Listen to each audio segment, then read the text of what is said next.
Sending data. Seems to be okay. We might be Twitch only tonight. That sucks. Oh well.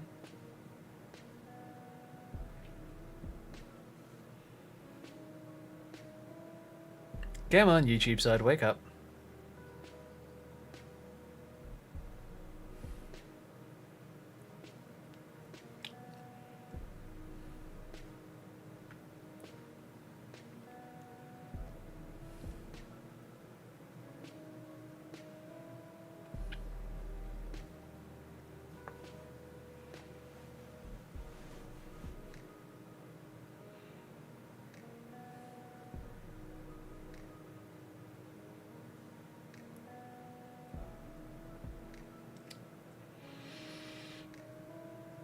Okay then.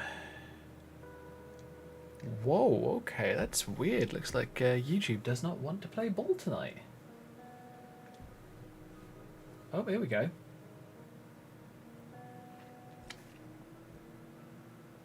YouTube's woken up. Alright, let me click on my stream. Alright, that seems to be there. Lol. Get an audio clip of me clearing my throat. Lovely. Yeah, it shows them online. Weird. Est. Anyway. I'm actually wanting to watch this GSAD video today, so I'm going to do that. We are entering into peak leak season with Xbox and Bethesda. Today we're going to be taking a look at one disastrous game launch with Redfall, and actually several leaks about what may have happened with that title. But separate from that, we also have some pretty big leaks around Starfield. The ESRB rating is... My first and only reaction when it comes to leaks is they are leaks. Take them with the biggest pinch of salt you can possibly muster. Out, and there's some very good news and some pretty interesting and curious news around this that definitely have some people upset, but there may have also been one leak from the past about Starfield and Red. One more pause. It's marked as mature. I'm not surprised in the least bit. Why would people be surprised about that? Oh my god, a game that has combat both on ground and in space, and for some stupid reason, people are annoyed that it's got a mature ESRB rating. Never change, people. Never change. It's just plain old odd. Redfall that has now been proven to be true, so we're going to take a look back at that one. The first thing we need to talk about is the recent Starfield ESRB rating, which has very quickly become a big talking point in the community due to what is actually revealed with this. So Starfield was officially rated as M for mature by the ESRB. A little while ago we saw this pop up on the Starfield Twitter banner, and then earlier today we did actually see it officially get posted on the ESRB website. And so most of this is going to be what you'd expect. Starfield is worried. rated M for mature due to some violence and chem use, although there is not going to be full-on dismemberment with this game, and even some gory aspects are definitely missing, which was present in past Bethesda games. But in the ratings page, we definitely get some other details about Starfield. But let's be honest, modders are going to add it straight back in, because you know what we're like. We're not exactly the most... I just find that really funny. Starfield in general. Starfield's described as an open-world RPG. We're going to play as a miner tasked with finding artifacts across the galaxy. This was actually kind of known from the gameplay trailer. It's been largely concluded that Starfield begins with you as a miner here. You're going to find the artifact, or at least touch something interesting while mining, and then you're going to be introduced to Constellation to talk about that. And pretty much all of this is showcased in the trailer, just shown very out of order, so it's not actually clear that it seemingly is happening in a specific order. Starfield's also going to be both a first and third person game as we have seen, but also confirms that we'll search for supplies while fighting enemies that are human, robot, and alien. So robot and alien enemies confirmed for Starfield. We've kind of known this to some degree, but now we have a more concrete and explicit confirmation of that, as well as we'll be fighting those enemies with futuristic guns, lasers, axes, and explosives. So axes confirmed for Starfield. There's going to be at least one melee weapon. I think it's pretty interesting that the ESRB specifically mentions just axes and not melee weapons in general. But either way, all of this is pretty typical for a Bethesda game thus far. And we also get some confirmation that we're going to be able to share a bed with characters. This will seemingly be romance scenes, just like how it worked in Fallout 4 with a fade to black. As in this ESRB rating, they actually share some of the quotes that are going to play after the fade to black is finished and the romance is over. They describe how Starfield will have lines like, "I'm all for getting a little wild, but next time let's try it without the jetpacks," or "talk about seeing stars, woo, Wait, what? that was amazing." And we will be able to use the chem Aurora. This is the fish chem that has been made in Neon, and we find out here that consuming it will result in a distortion effect on screen, probably pretty similar to how things worked in Fallout 4, but even further, there's going to be a gameplay segment in Starfield. We are working at an illicit chem lab, which is actually pretty interesting. We know Aurora is only going to be legal in Neon, which is the city, so if we're at an illicit chem lab, it likely means that perhaps we're smuggling Aurora out of just Neon and doing the operation somewhere else. So okay, a few fun details and features mentioned, but nothing super crazy. Why am I acting like this is such a big deal? Part of me thinks this might be something to do with the pirate faction, if you don't decide to join them. That's probably my best guess. Is it's going to be one of the missions that they have. And would you look at that? That looks suspiciously like a certain Fallout 4 weapon wheel. How interesting. Deal. Well, one of the biggest things mentioned during this that has definitely gotten the community discussing it is Starfield is going to feature in-game purchases on PC and Xbox. And Well, that although doesn't upon seeing surprise this, a me. lot of people immediately assumed, okay, so that just means Starfield's going to have DLC like many of the other Bethesda games, right? Well, a similar listing is not actually found on any Bethesda Game Studios games that feature traditional DLC. Neither Fallout 4 nor Skyrim have in-game purchases listed on their ESRB rating. But these are actually older titles that predate this listing being a thing, so that's not super crazy. Conversely, if you look at some newer titles like Cyberpunk 2077 or even Redfall, which both had DLC plans confirmed even before release, and you'll find neither of these games actually have that listing about in-game purchases. So it's not like this is just DLC. It seems like there's a bit more going on here. Age of Wonders 4. I literally just purchased this game to prove. Also known as, how do we put this? Ooh, paid mods? Yeah. I have a pretty good feeling that paid mods are coming back in Starfield, personally.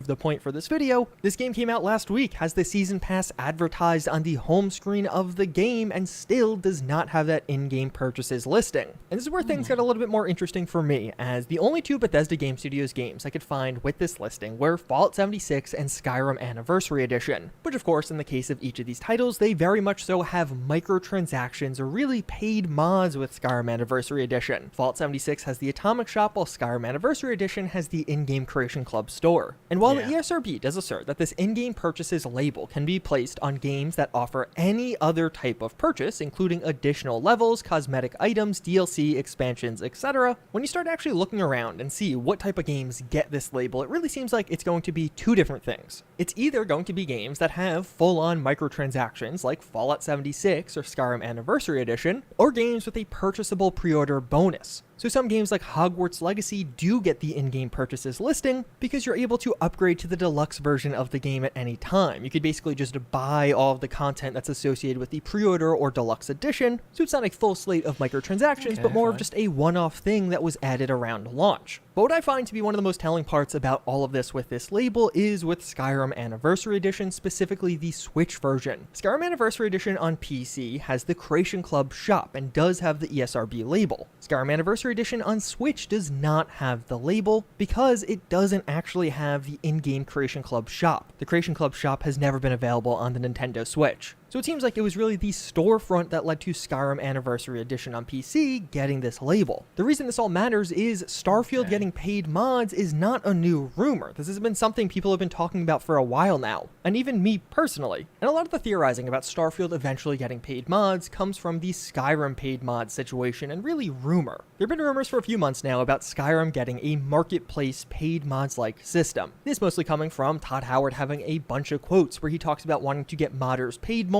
A former Creation Club member mentioned that Creation Club was coming back.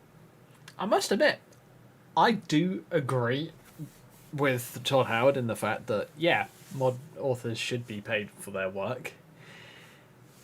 But it should be a very much an optional thing, so you don't feel the absolute need to buy, like, Creation Club items. They should just be community-made DLC, basically. That's my thought, personally. So, it doesn't give you a leg up in any way, shape, or form. It just says, here, this is new content. If you want it, go for it. Simple as that.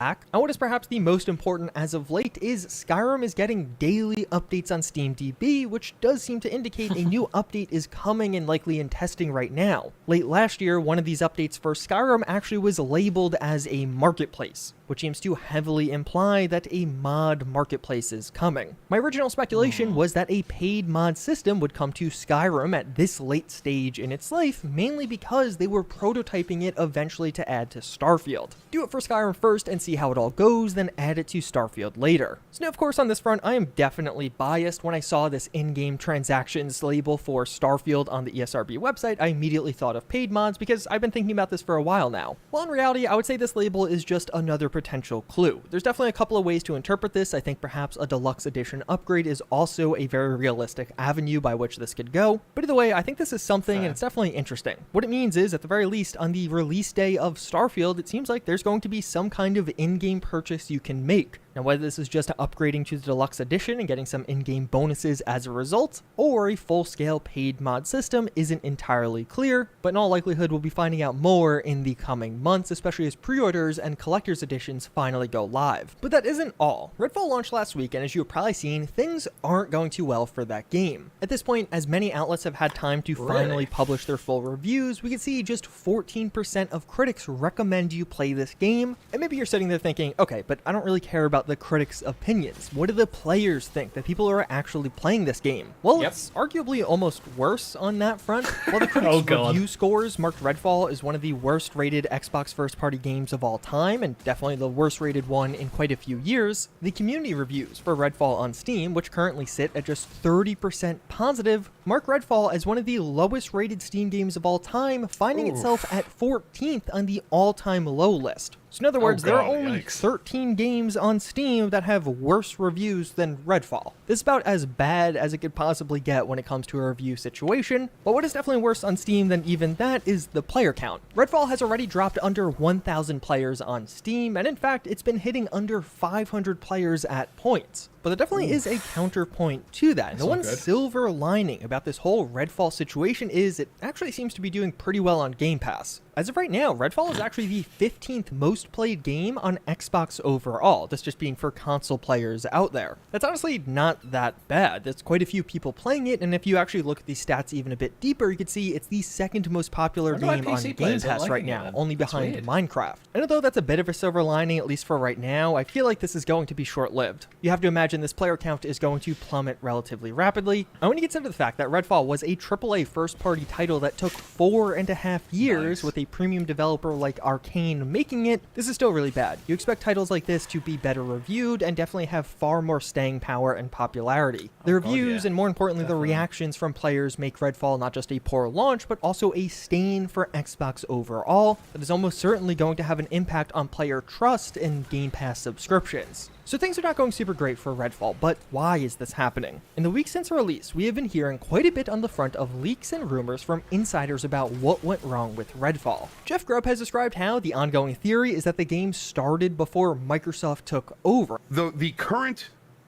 ongoing theory is that this game started before Microsoft took over, and when Microsoft saw it, they didn't believe in it, and so they never supported it. Then just cancel it. Jeff Grubb continued on to mention how he heard from someone a month ago that Redfall would be a disaster, so this problematic release was largely a known quantity at Xbox and Bethesda, and in Jeff Grubb's opinion, the state in which Redfall launched is worse than the game not launching at all. Jez Corden actually followed this up as well. He mentioned in a super chat on this live stream, he can confirm Microsoft had no involvement in decisions to delay/release Redfall, but maybe they should have. This is a straight young bloodening. That referring to Wolfenstein Youngblood, which also had quite a few launch issues. And Jez Corden expanded on this even further in a full article, mentioning that I've been told by multiple sources that Xbox was entirely hands-off with the Wolfenstein Youngblood. It actually looked kind of fun, quite honestly, to me.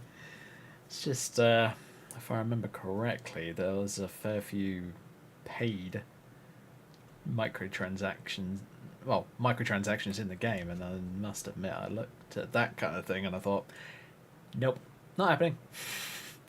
Project, and that the game doesn't fall under Xbox Game Studios director Matt Booty's responsibilities, because rightly or wrongly, right now, Arcane is not in Xbox Game Studios by internal definition. Despite the Xbox and Bethesda deal closing over 2 years ago now, there's clearly still teething issues, and Redfall is an example of that. Just clarifies that, as of right now, ZeniMax largely operates as a completely independent entity from Xbox. And if you want to get even a bit more into the outlandish leaks from very unverified sources, we have also heard from a shopkeeper in Lyon, France, which easily marks itself as one of the most hilarious leaks getting attention around this situation. But basically, this video game shopkeeper reports having several clients that work at Arcane. Arcane has 2 studios, one in Austin, who seem to have largely worked on Redfall, but another studio in Lyon, France, where the shop is located. So the shopkeeper basically says that he's heard from devs at Arcane Lyon that Microsoft didn't believe in. Oh my god. It's just the way that he's saying Lyon. That's the French way of saying it. Lyon.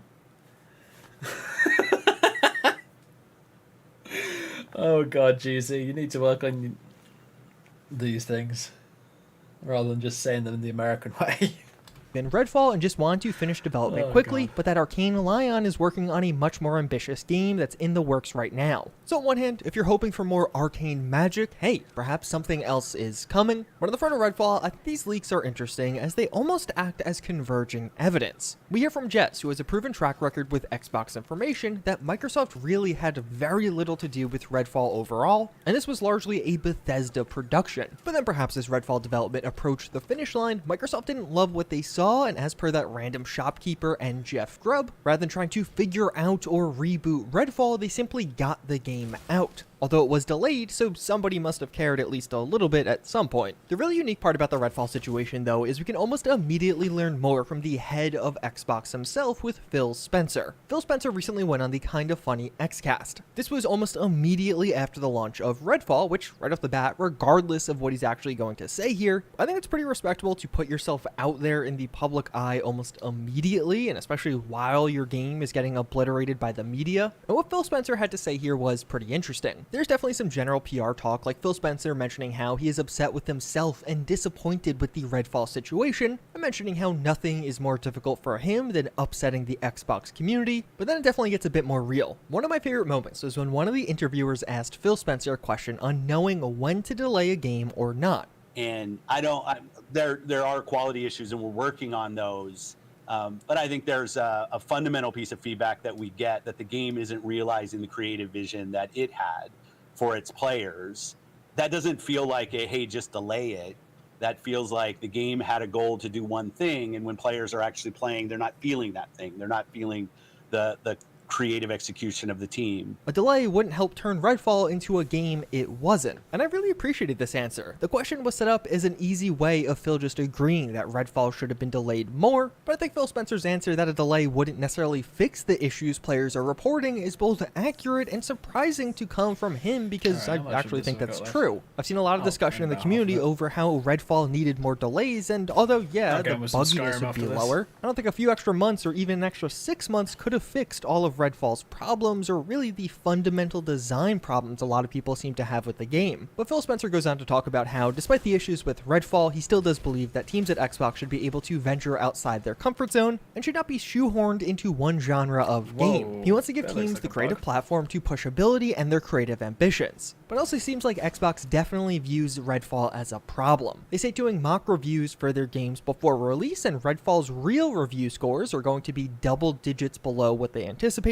and Phil Spencer describes wanting to revisit the process. Announcing a 60 FPS mode, then having that be pulled by launch is definitely a bad look. And even further, showing a bunch of 60 FPS PC gameplay while the game itself is going to be locked at 30 FPS on consoles, and knowing that at the time is also not good. But reportedly there is a timeline for future updates for Redfall. The 60 FPS feature is coming, and they will continue to work on the game to some degree. And here we also start to get into some of the future titles at Xbox, including some comments on Starfield. Phil Spencer mentions how Xbox was more involved with Starfield development than Redfall development. Xbox has a team that helps with the development process with different games, and they actually did help with the technology platform for Starfield. Phil Spencer mentions how those same teams should have been there earlier for Redfall, which does kind of line up with those earlier rumors of Xbox not really being super involved in the development of the game. But even further, Phil Spencer described being excited for the showcase, but he recognizes his words are just words. He agrees that last year's showcase failed to deliver, as many of the games supposed to come out in the 12 months following the showcase simply did not. You didn't necessarily deliver on all the games coming. No, we didn't deliver. 12 Not months. necessarily. We didn't deliver. Absolutely. So, but they want to focus more on showing fans gameplay and actually getting games. And I gotta admit, I kind of like Phil Spencer a bit more now for that. Because, as much as I hate to say it, there are going to be a number of game devs out there that pussyfoot around and say, we didn't mean to delay it. Of course you didn't mean to delay it. It happens. That's not something you need to be defending yourself about. Just, it didn't come out, so it didn't come out. All you gotta do is just knuckle down a bit more and just get the game out. It's as simple as that. There's no real big issue about it. If you have to delay a game, yeah, there are gonna be some idiots out there that are really pissed that you had to delay it, but are you really going to pander to those kind of people?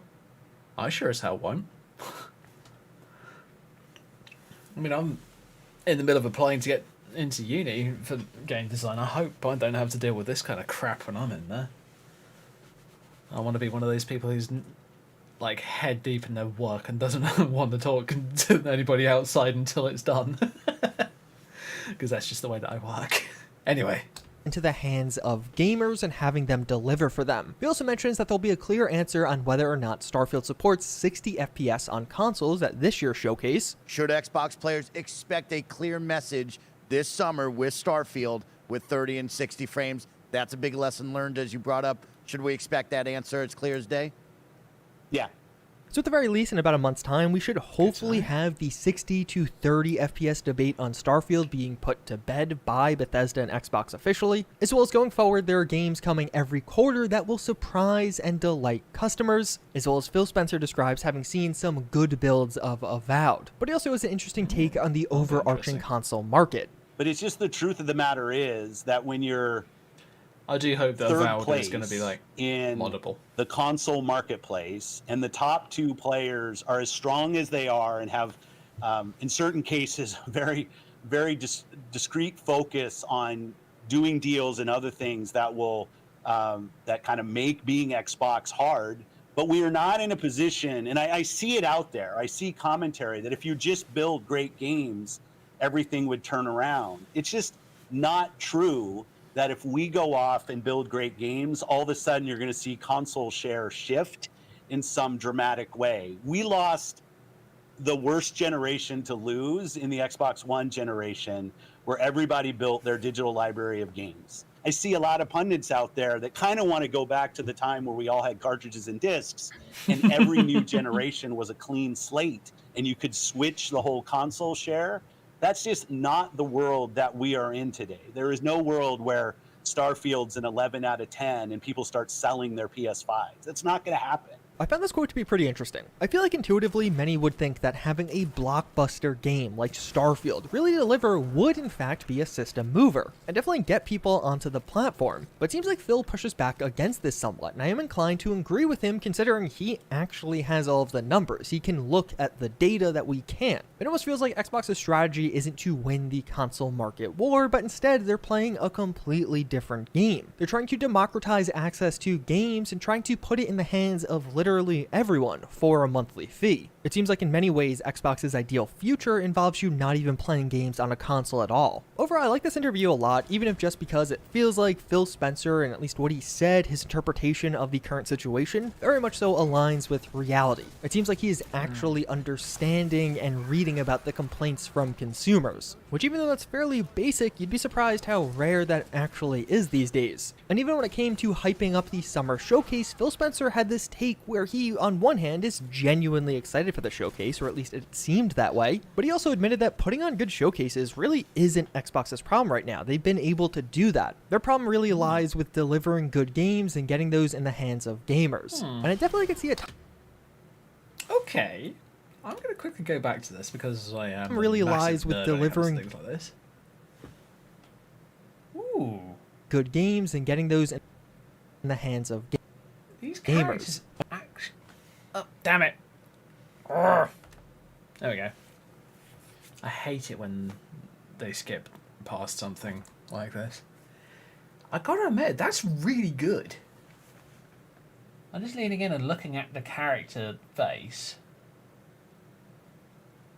Put it this way, the normal maps, so how you get bumps in a texture, how you get basically bumps in like your skin and that kind of stuff, but through video games, they look really good. Like, seriously good. The diffuse maps, I mean, I don't see anything bad about the diffuse maps, but they do look very, how do I put this? I don't want to be rude about it because, you know, I'm not a game critic. I don't do that for a living or anything like that. I mean, as much as I'd like to. But, yeah, I'm not sure.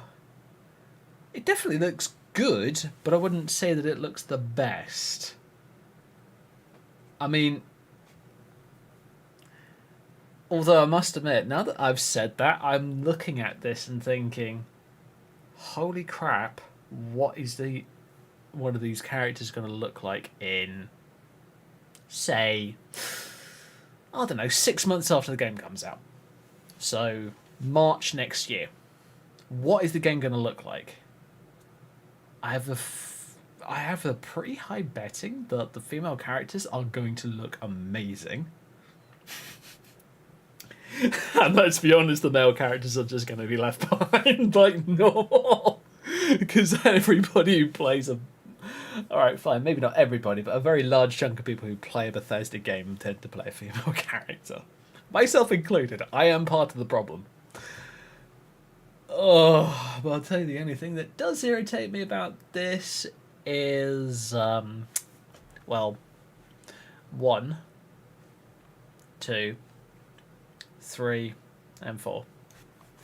All Xbox remote parts. The thing that I don't like about games that have multiple releases, so like they've got a PC release, a console, and a console release. The problem that I have with games that have both a PC and a console release is this, and it's quite simple, honestly. At least in the past, the quality had to be really dumbed down quite a lot just because of the limitations of consoles. And that, at least in my opinion, when Skyrim and to a much greater extent Fallout 4 came out, it didn't work that well to me. The games felt a bit dumbed down compared to what I was used to. I mean, here's the thing. I used to play WoW quite a lot. World of Warcraft, for those who don't know. And that game is fantastic. I love it, that game. I mean, I've gone off of it in recent years because recent expansions have not been particularly great, in my opinion. And I'm taking a bit of a hiatus from it. But I will still say that the game design in that game is really, really good. I just hope that they don't have to cut too much out of the game just to make it fit within X or Y Xbox or Sony, sorry, Microsoft or Sony requirement. Because I don't know how many of you remember back in 2011 when Skyrim first came out. Skyrim on PS3 especially was bad. It was really bad. And it just got worse, unfortunately. I'm kind of glad that I decided to jump over to the PC so that I could mod my game, because I got far more entertainment out of Skyrim on PC than I think I ever would have on console. And I definitely can see a timeline where Xbox has a relatively quick recovery here. If we get Starfield in September and it actually delivers, along with the surprise release of Avowed in the first half of 2024, I can see many fans' opinions quickly changing on the current state of Xbox. That's cool. But then we also have this crazy Starfield and Redfall leak that may have actually been legit all along. The leaker in question here is named Horns on Reddit. Quite a few of you have been wanting me to cover this leak again. This person claims to have a source that has been feeding them some information on Bethesda and mostly around Redfall and Starfield. Horns has gotten a surprising amount correct on Bethesda. All of this started around the January Developer Direct. And when it comes to this event, as far as I can tell, Horns was one of the first people posting about it. On January 5th, Horns mentioned hearing a showcase would be coming between January 24th and 26th and would not feature Starfield. This is a pretty big guess. The date was exactly right, as the showcase ended up being on the 25th, but most importantly, calling the fact that Starfield would not be at the showcase, I think is a really good prediction. Most everyone at the time thought Starfield would definitely be at the next big Bethesda event. This is right after Xbox skipped the Game Awards. A lot of fans were really frustrated, and what a lot of fans wanted to see was Starfield. They wanted an update. When is this game actually coming out? But no, though, Jez Corden did also report on this event in a more comprehensive fashion. Jez Corden's article dropped 5 days after this Horns post. And a few days later, the same user claimed that Redfall was going to drop in mid-2023 and Starfield in late 2023. This definitely not being as crazy of a prediction, but this is correct. It was accurate about a Starfield delay a full 3 months before Bethesda officially announced it, and it was actually a concrete date for the Redfall release. But they also made some predictions closer to the event itself, calling a demo of Hi-Fi Rush being at the Developer Direct, and how the game itself would be playable that same day, which of course came true. Hi-Fi Rush Shadow dropped, much to many people's surprise and amazement. Although in this front, Horns was definitely not the only person leaking or predicting this. And lastly, in their final post, they mentioned that both Starfield and Redfall are in rough shape, but how Starfield's going to be coming after Redfall because reportedly Starfield was in worse shape than even Redfall. And then there's a bunch of other nonsense. They talk about Azure losing a bunch of money for Microsoft and wanting to get the game out, that with Starfield, in the fiscal quarter to offset some of the losses from Azure. That's both ridiculous and inaccurate, but of course, looking back on that claim that Redfall is in rough shape was actually very accurate. That is exactly how the game launched. This was posted all the way back in January, which ended up being a very good prediction. So overall, it's a weird situation where this random user got a lot right. The showcase timing, Starfield not being there, the Redfall and Starfield release windows, Redfall having problem, and even Hi-Fi Rush Shadow dropping. Some of which others definitely predicted before them, but some of which others didn't. The last piece of info that still has yet to come true is Starfield being in rough shape, and in fact worse shape than Redfall. Now this is obviously pretty old info. It doesn't account for the extra dev time afforded from the latest Starfield delay, but definitely is an interesting one to look back on. I've seen comments online claiming this person predicted everything perfect, while some other comments are saying no, they're obviously wrong. But as far as I can tell, there isn't a clear answer here. It's not like this person was completely accurate about everything, and it's not like they're obviously wrong. As far as I can tell, some of the things leaked by this individual were first leaked by him, at least when it comes to the specific details. With that in mind, our wait is coming to an end. In just a little over a month, the Xbox Showcase will be here. And if you want to know more about that and some of the exciting releases planned, check out this video, as I'll break down why this is likely to be the biggest Xbox Showcase in a long time. If this Xbox Showcase is during my holiday, I might end up staying up late for it to watch it. I think that might be fun. But yeah, good video by Juicehead as always. Juicehead, you do some fantastic stuff, and I am very impressed by it. I do get a little bit annoyed occasionally with him because the amount of leaks that he seems to find seem to be far more than the other people that I've watched. But I mean, I could be being a bit biased there. I don't know, but yeah, with these kind of, as I said right at the beginning of the video, and I will say it again, when it comes to leaks, take them with the biggest pinch of salt you can possibly muster. Because trust me, there is going to be some truth in the leaks, but there is also going to be a fair bit of overreaching in what people say about the leaks. I mean, if you remember when Cyberpunk was first coming out back in 2020, my god, that was a while ago.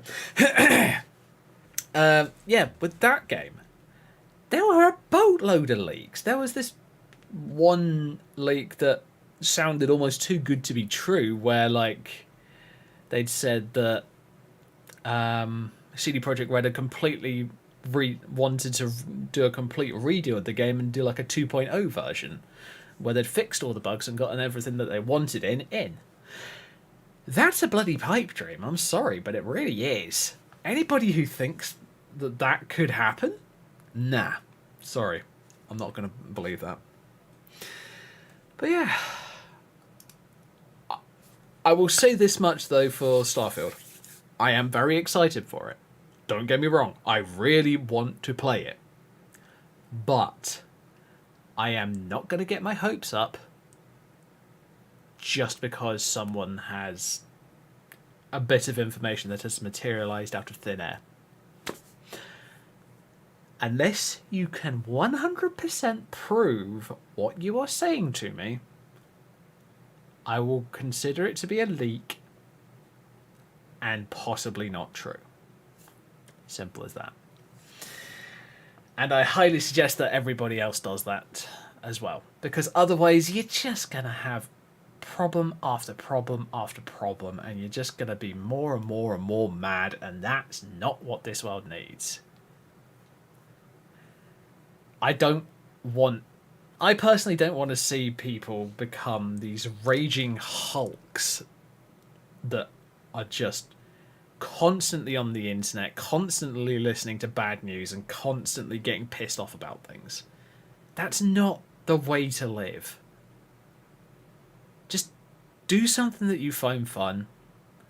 And if some of these idiots come out and say these things and say rude things about what you like to do, sod 'em. Just get on with what you're doing and ignore them. Simple as that. I do hope that Starfield is going to be good, as I've just said. I'm going to quickly go back to... Where is it? First of all, I'm going to mute the video, just so that we don't have a... Nope. Nope. Nope. Nope.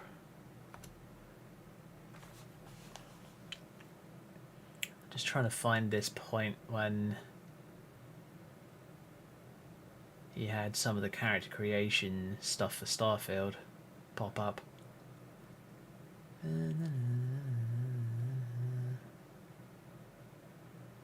I gotta admit, this part with Phil Spencer and talking about his point of view on games, I loved it. I thought it was talking. I honestly think I think the way that he was dealing with things is brilliant. It's really cool. Alright, what are we at? I mean, don't get me wrong. Guns in Starfield are definitely looking cool. I mean, texture's looking great. I mean, this is kind of what I'd expect modded Fallout 4 to look like. Bearing in mind my current version of Fallout 4 is more than a tad weird. There's a good reason that I'm not playing Fallout 4 tonight on stream. Because, honestly, it's a bit buggy.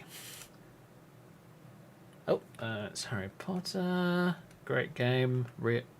Sorry, Hogwarts Legacy. That's the one. Great game that I'm actually kind of tempted to get back into at some point soon. Oh yeah, and this is when it was talking about like microtransactions and that kind of shit. I've said before, and I will say it again, I don't care about microtransactions as long as they are not required microtransactions. If it's a required microtransaction in a game that you've already paid $60 or hell, getting up to 70 these days, no, I'm not paying that. I will just simply stop playing the game. Where was it? I'm just trying to find this. Fuck it, I'm just gonna have to look it up. Starfield character creation. Here we go.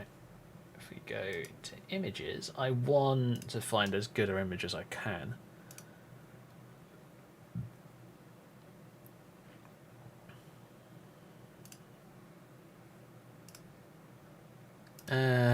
Let's go for that one, I guess. Open image in new tab. I gotta admit, I'm impressed by the character creation in Starfield already, and it hasn't even come out yet. I mean, if the character... The way that I like to look at these things is if the character looks like that, like this, right now, and the game hasn't even launched yet, this is impressive, to say the least. Because just imagine, say, as I said earlier, about 6 months down the line, maybe 8, depending on how long it takes mod authors to overhaul the characters, which, let's be honest, they're going to. It's just going to happen. We all know that.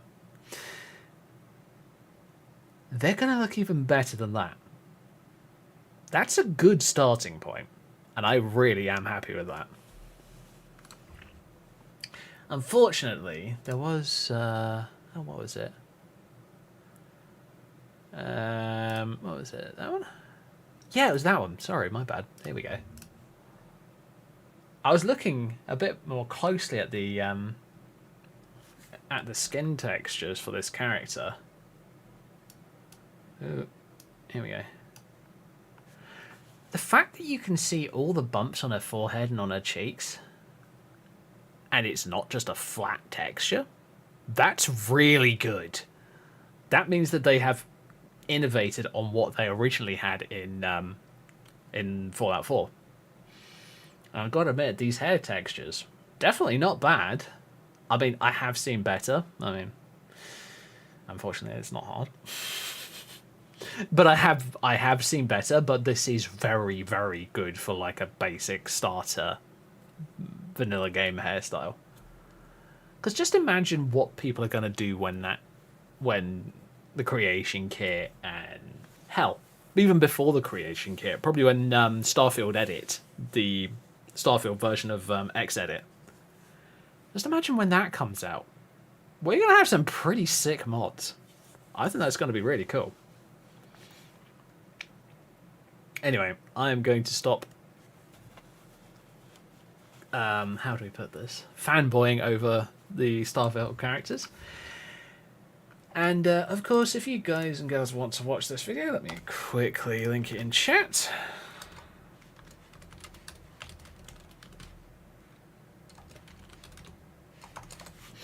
There we go. And she says video. So, yeah. I would highly suggest that you watch it yourselves without me commenting all over it. Although I must admit, I don't think I commented as much as some people do. Just saying. But yeah, it definitely looks interesting. So, what we're going to do for the rest of the night? Well, we're going to be playing around with mods. Animated ice flows does look interesting, I gotta admit. Let's have a look, see, shall we?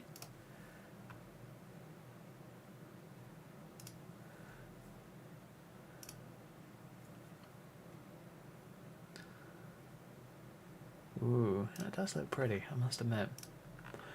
Does it have what I like to do with a lot of these things. So you can preview the file. Holy shit, I'm not...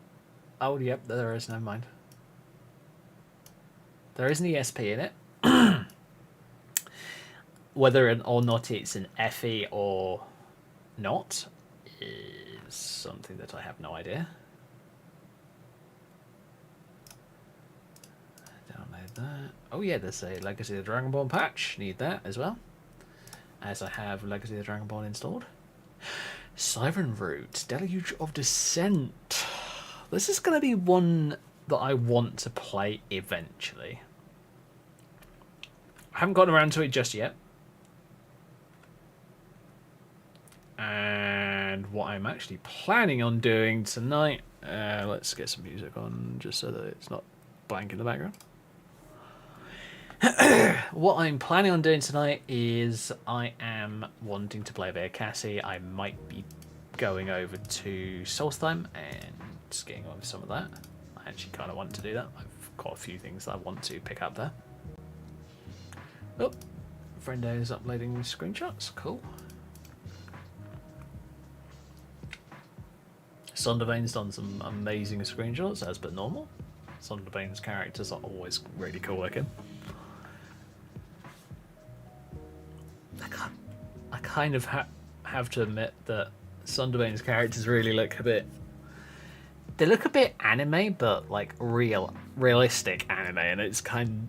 Sometimes it sort of freaks me out, but as other times it sort of works. But with this character, it sort of works. Although, to be absolutely honest, I don't think I've seen any of Sonderbane's characters like early on.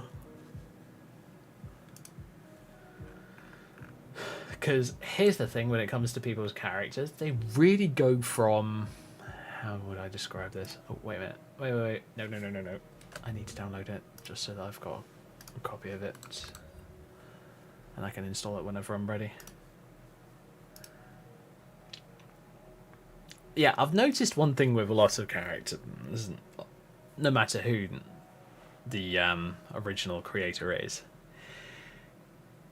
they go from being obviously very close to vanilla, because, you know, that's just how mods work when they come out, to iterating on vanilla, to then they start branching off a bit, and some people go for a more anime character, some people go for a more realistic character, some people go right down the middle. I tend to go right down the middle because honestly, I don't really care about my characters looking realistic, especially in Skyrim. In Skyrim, I'm very much like, I don't care.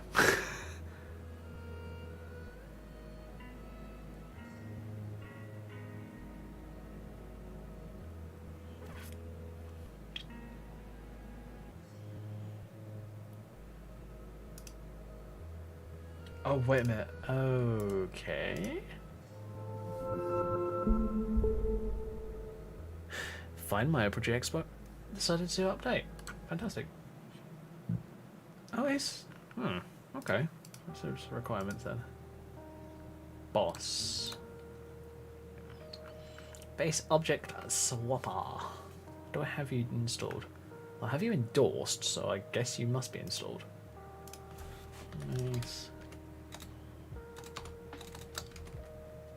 Yes, I do have it installed. Alright, fine. We're going to put that in. We're going to do that.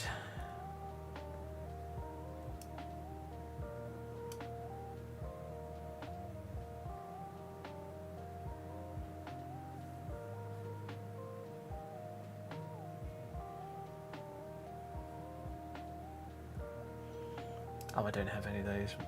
Pat. Optional add-on. See how the marsh flow is.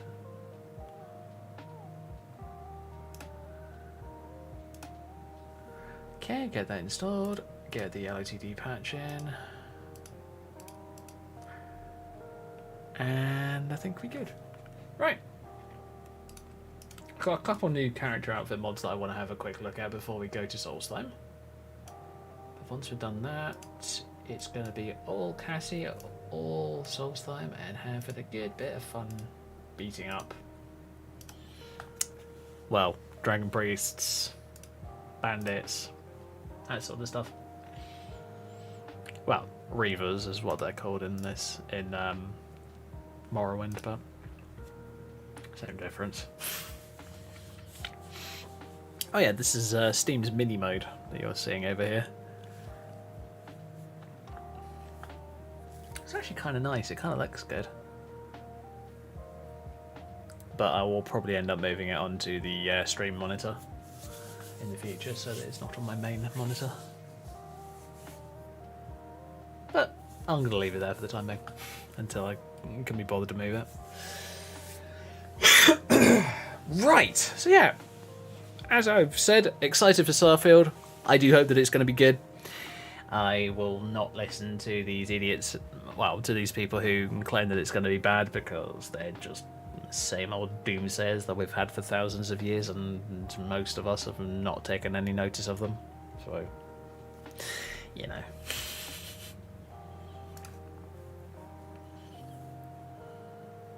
I don't know why some people like to do that. Why they like to crap on things just because they can. I've got freedom of speech. I'm going to be an asshole. No, just be a normal person.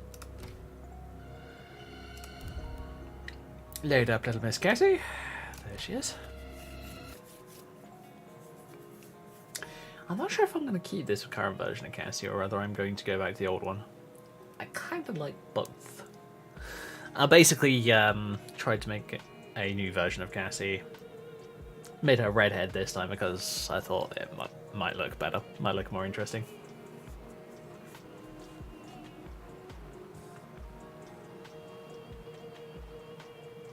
What that I have noticed is she has a bit of a bigger jaw than the last version, but okay, fine. I now understand these things. Okay, what do we got in here? Sith's finger and stuff. Bolides? Okay, fine. There's a few other things. Alright, cool. I think what I'm going to do for time being is I'm going to put...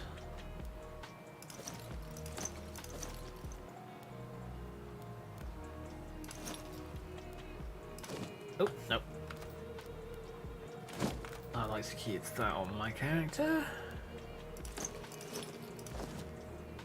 There we go. So all the outfit items are in here. And oh god, maybe not.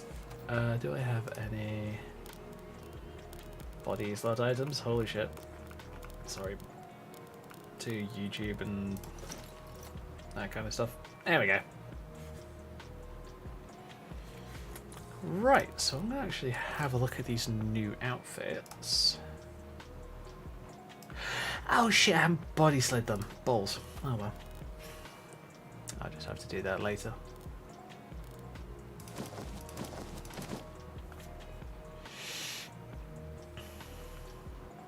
Actually, no, I want to make sure that I get it done now, because otherwise I will forget. I know what I'm like. I'm one of those people where forgetting is common. It's a Lily Rim mod, so it's going to be a body slide slider set. It's Lily Rim Goldberry. Cool. Alrighty ho then. Let's have a look see. It's always a good idea to body slide outfits because otherwise they're just not going to work properly. And you're going to be like, huh, my gloves that I've been using for ages that are now clipping. They never clipped before. I wonder what mod caused that.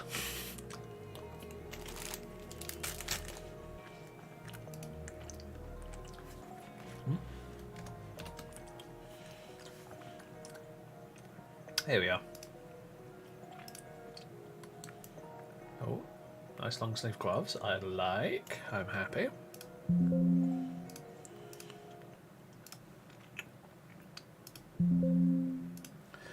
just going to do these individually because honestly, it is actually easier. So let's look at the dress. I gotta admit, that does look kind of cool. Now, with SMP outfits, this is much less of a problem because that will move out of the way. It will move out the collision mesh and kind of just hover. Although in some cases that's not a good thing because it can be a performance hog if that happens. But I don't know, honestly. It should be okay though.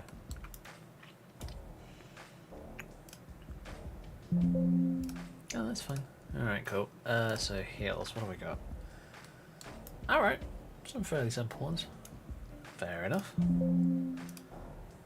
I haven't really seen many outfits where the mod author goes super in depth on the heals. There have been some, but not many. Alright, we've done that one. Now, what about you? SN. Okay.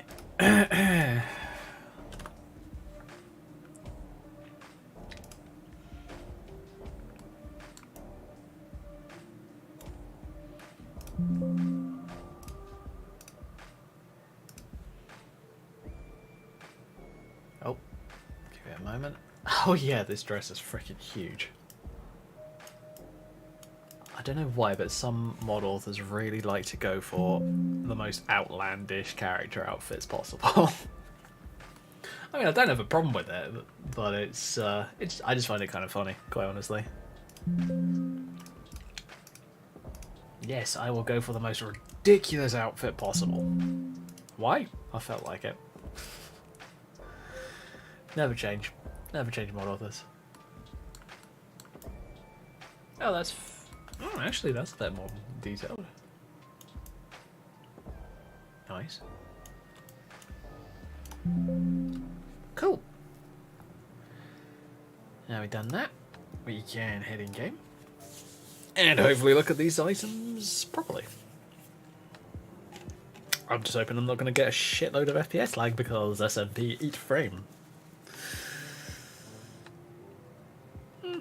Nothing going on. Great. I will not check my phone. I will not check my phone. I will not check my phone. Unless I've been asked it to. Well, unless I know I'm looking for something.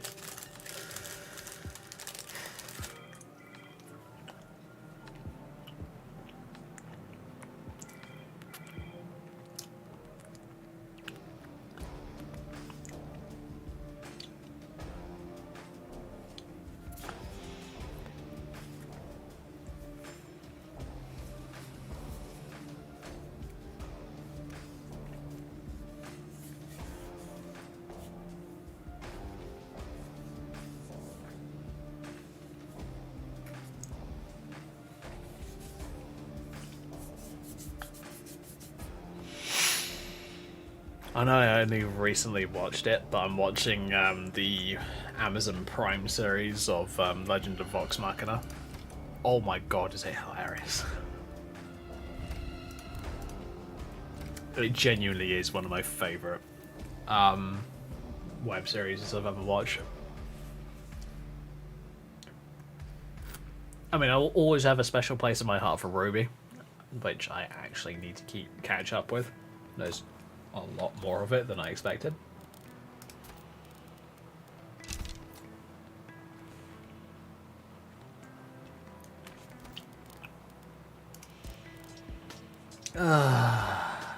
Why is there such a stupid amount of armor on the outfit?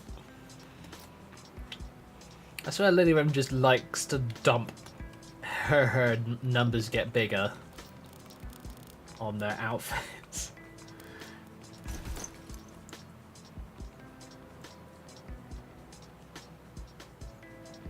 It's fun. Yeah, it's funny for a little while, but then you're just like, what if I actually want to play with this character outfit? I would be unstoppable in this character outfit. Cassie would be unstoppable.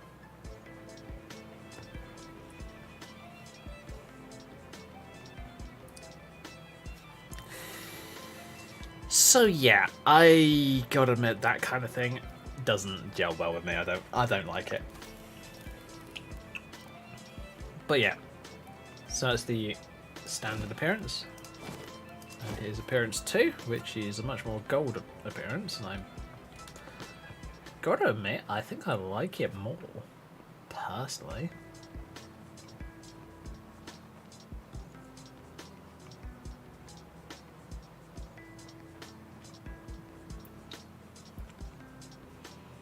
Wait a minute, are those sleeves semi-transparent? Holy crap, yes they are. Okay, that's kind of cool. Alright. Skirt isn't.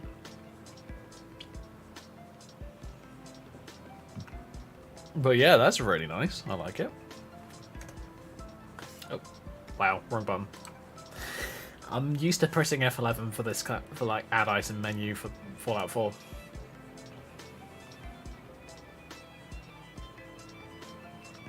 SN green. Here we go.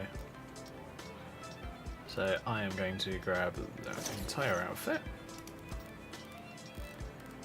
And we are going to go to SN green dress. Head, shoes, bracelet, ears, hair. There's a hairstyle that comes with it? Okay.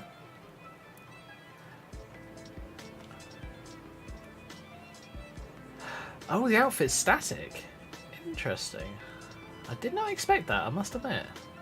Oh, and wait a minute, sorry, I've got a piece from the other outfit still on. Gloves, or sleeves, or whatever you want to call them.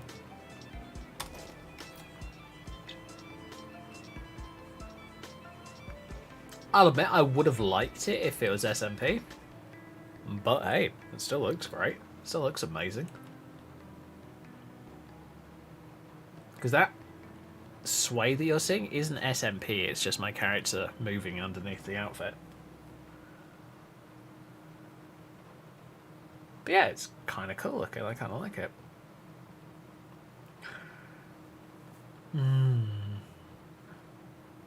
Cool. Oh, I'm glad that I had a look at them. I'm not sure of how much I'm actually going to do with it.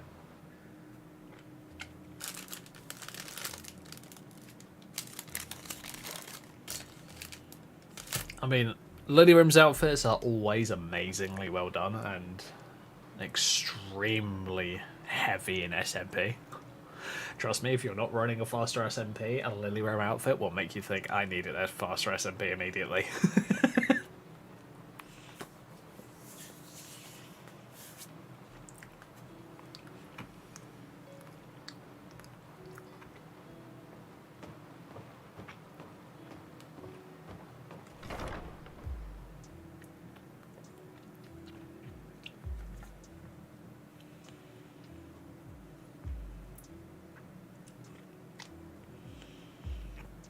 So yeah, what I'm going to do now is I'm going to go back to the museum, swap my character outfit, and then I might as well pick up Inigo, honestly. I kind of want to.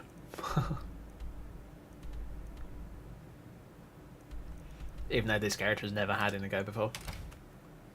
Honestly, I don't really care. I actually think I want him. Because it's Inigo. He's fun.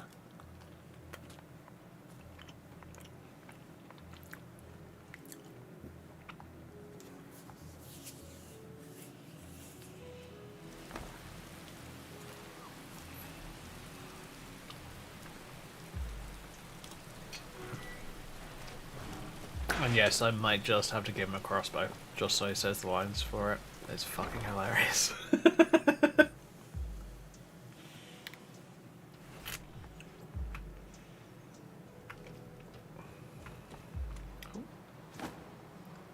Unglitch the SMP outfit, because SMP outfits are annoying.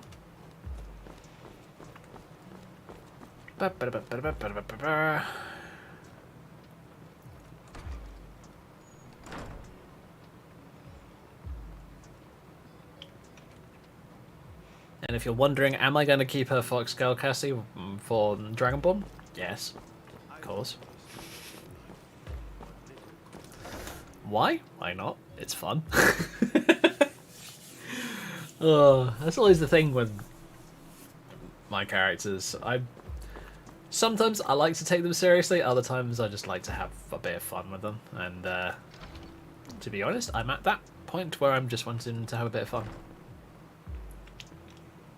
Alright, drop that. And I'll tell you what, I'm going to swap outfits. Because I think I have a better enchanted outfit than this one. I can't remember though. I would love. Never mind. Skyrim. The fuck? Stop being naughty.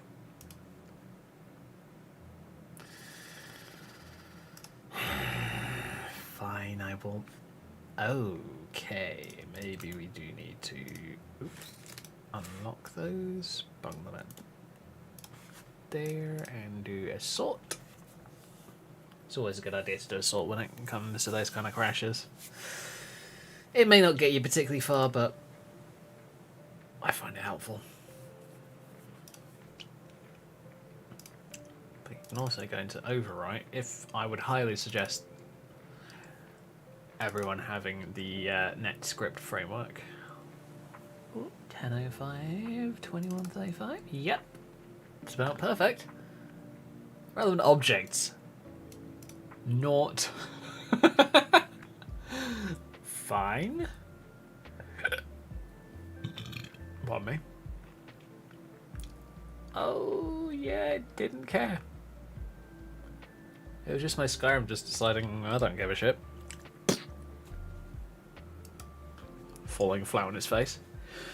And I did see online that there is a new update for V-Rising coming out soon, and I am very interested in playing that game. Even if it's just to play through the update. It'd be fun. And I do want to play it online, actually. I kind of want to play it with a group of people.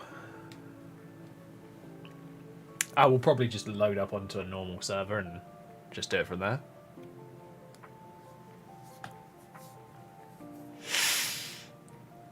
So yeah, if anybody actually is interested in joining me for a bit of V-Rising in the future, that would be fun. Have a bit of fun with you folks and see what we can do. We're at 249, perfect. Don't want to be much higher than that. Actually, to be honest, you don't really want to be any higher than that, but you know. So yeah, the reason that we're not playing Fallout 4 tonight is because I have a very annoying texture glitch that was genuinely getting on my nerves. And I was just like, you know what? No, I'm not going to sit here and complain about it. I'm just going to go off and do something else.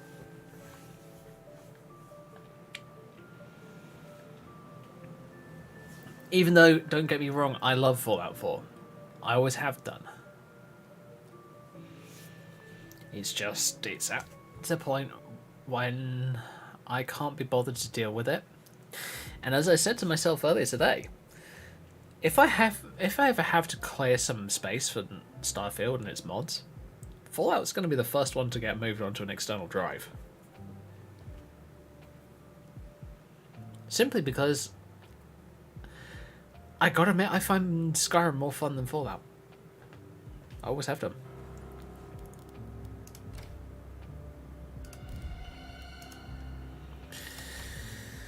Alright, you. Let's find out why you're deciding to be a pain in my ass.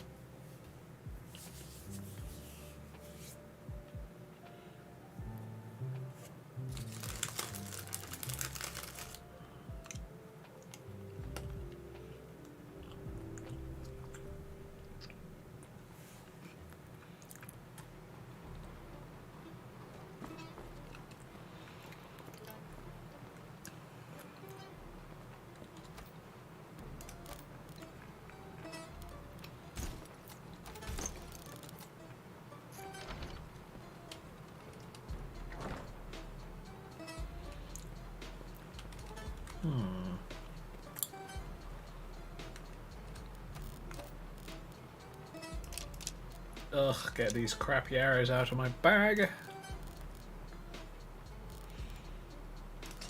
Why an iron dagger? Oh, I don't know. Huh?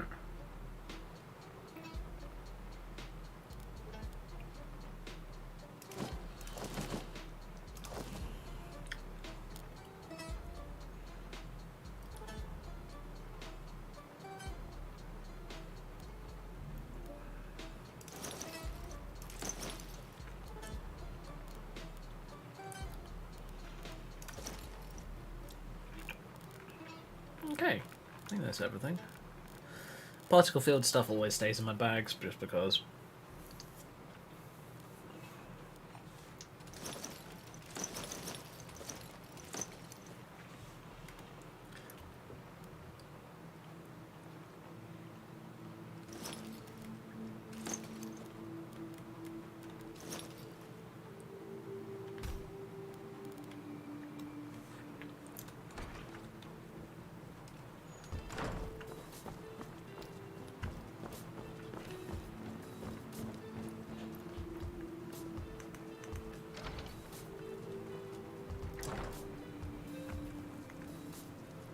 Alright.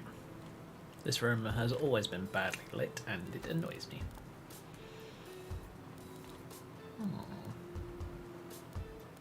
I might use that one.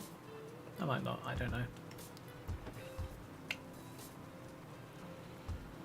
Which one's that one? Celestial.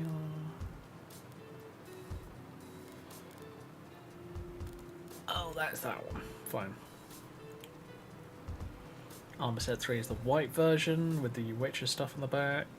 Oh god, I can't remember half of this stuff. Formula Tire 2. I think this outfit would go in Formula Tire 2. Yeah.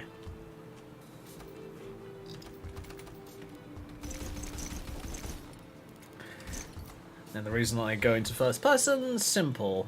So I don't accidentally show off a naked character.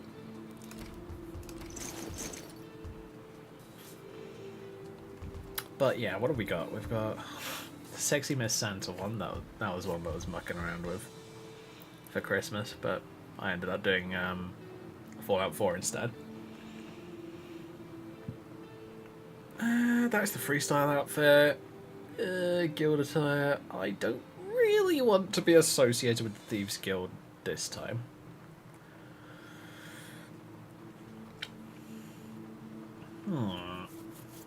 I might just go for the white outfit, honestly. It's either that or this one. I'll tell you what, let me swap into that one to start off with, just to see what it looks like.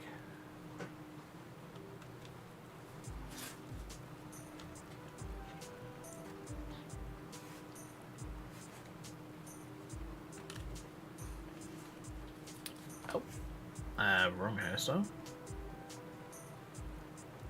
Not that one either. God, I can barely remember these sometimes. Don't think it's that one. Maybe the one after that.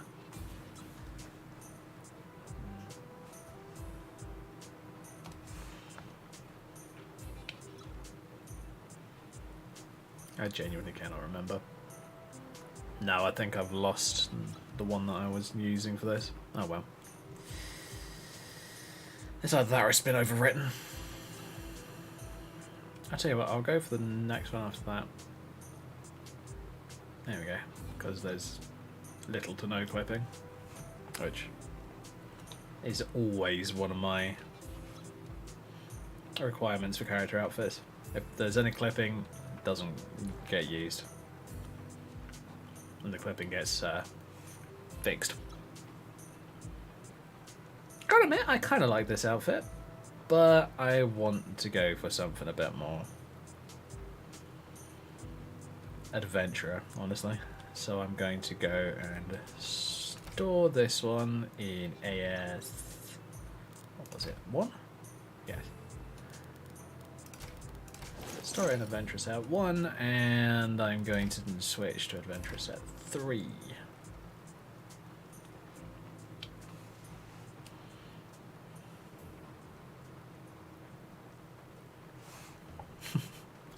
why not? Adds the cutesiness.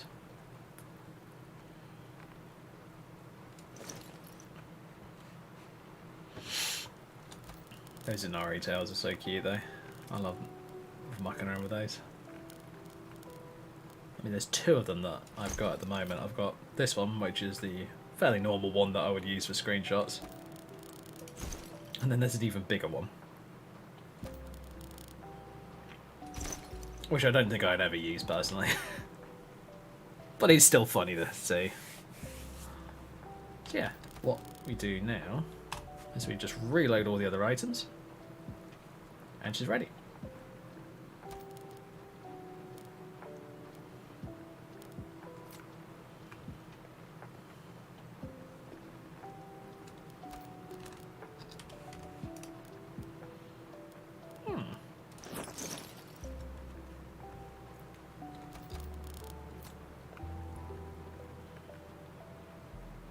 Yeah, I'll put that on as well.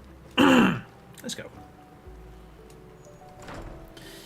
I might end up making her a bit more of an adventurer's outfit in the future, but for the time being, I'm kind of happy with what I have.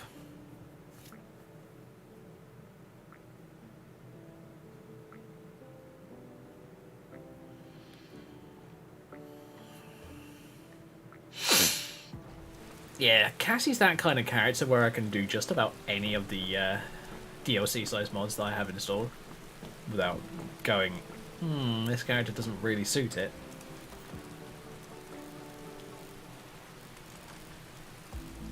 I mean, part of me would be tempted to do a quote-unquote good side version of Cassie, but I can't really be bothered to at the moment. Riften. Because he's going to pick up Inigo, because I want him, and he's fun. Oh shit, he's not going to have any armor to start off with, oh boy. Maybe I'll, you know what, I'll pop into Riften and buy some armor for him. Damn it, Inigo, you already owe me money.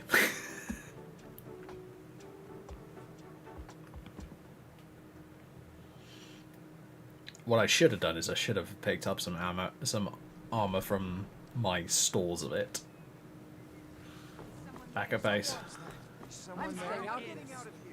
Lol. Is someone? Bowley, why the hell are you naked? Is someone there? Oh. Whoa. Huh?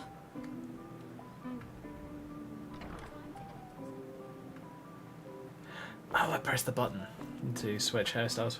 Whoops.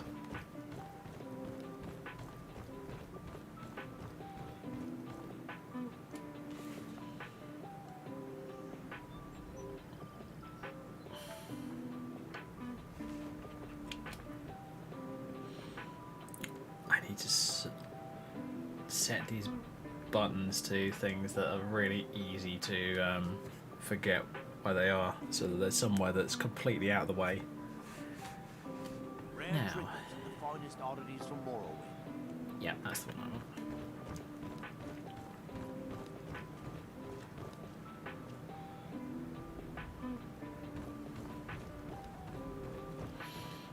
It's interesting with those fox/cat galleys. They have a slight sheen to them, which sometimes makes me think that the fur is thin and that you can see through to like what would be the skin, but no, it's just a weird sheen that I just haven't gotten around to trying to make it less annoying. No.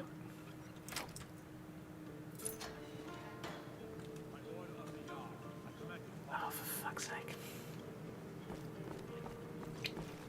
You kidding me? It's 5 gold, dude. Word is spreading like mage fire. The great evil has been vanquished. You have truth. All hail. Take my advice. Don't listen to that talk of the face counter down on the racket. Yawn, shut up. Or like it from what I've heard.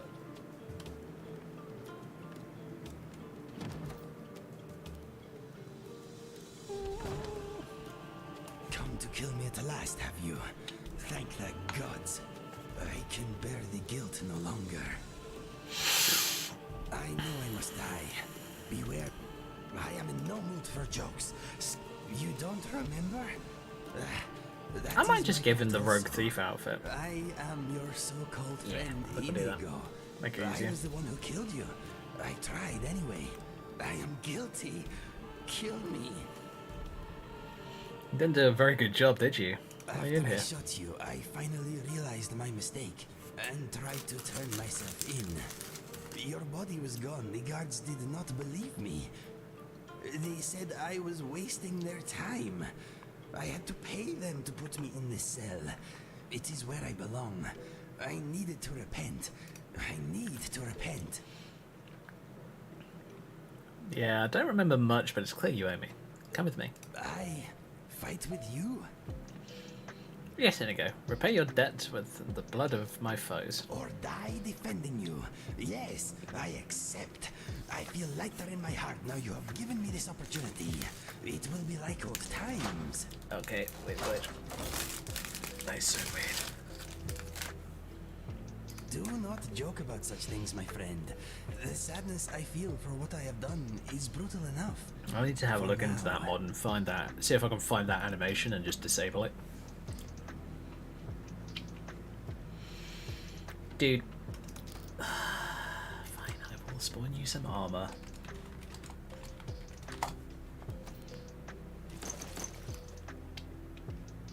Uh-huh. You want me to lighten your load?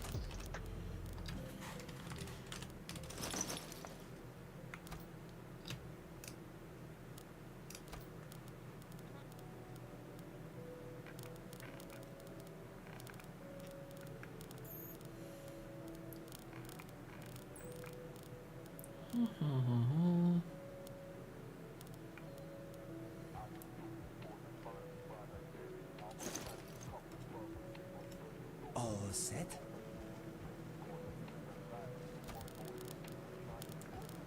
Oh, I see. Oh, that's annoying. Fine.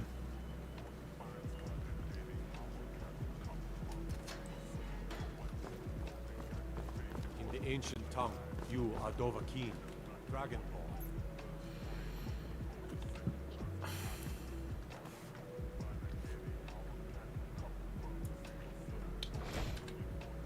And in the ancient tongue, you are arse pain. Pain in the arse.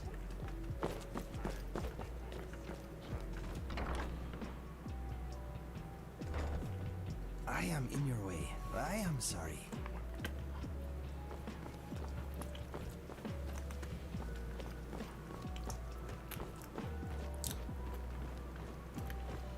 Buying and selling fine jewelry here.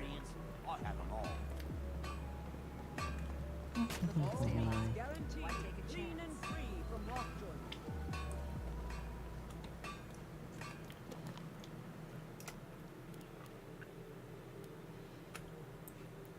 Yeah, let's get this off though.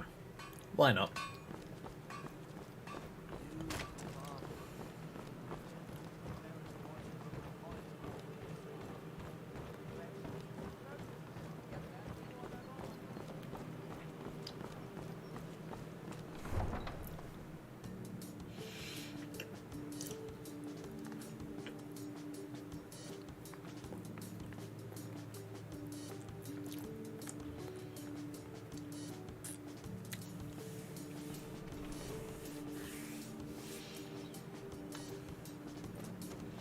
Still find that kind of crazy. I have 8 case phones in my computer.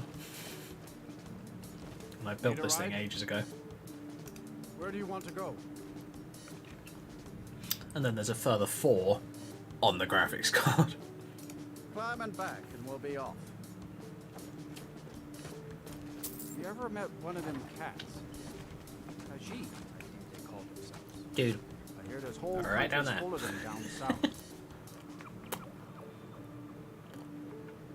okay, Skyrim, what the hell are you doing? You idiot.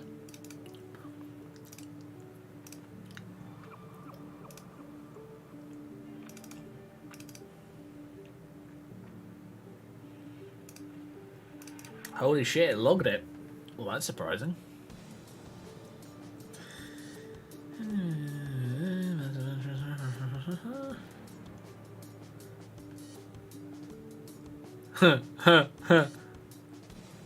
Tez furniture name, Carriage. Before my day.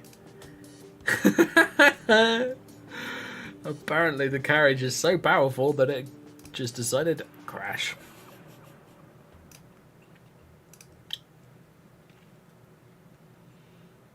I honestly have no idea how to fix that, so I'm just going to go back in and hope to God that it doesn't poop itself again.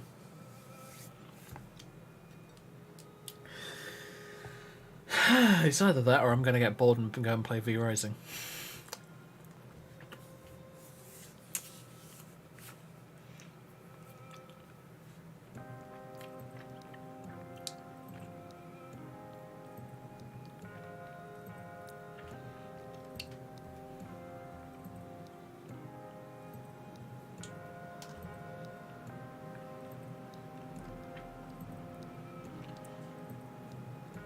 I gotta admit, I do like V-Rising. That is such a cool and cleverly designed game.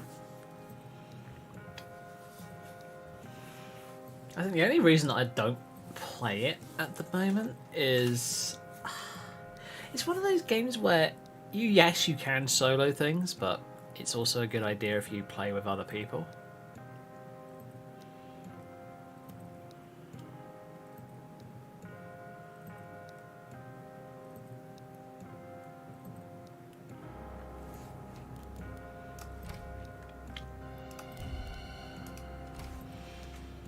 But here's the thing: every game's gonna have a button, have a note. Wow. Every game's gonna have a group of no-lifers who are just like, I must play this game all the time. Who have just got such ridiculously good gear that you're just like, I'm never playing a PvP server with you ever.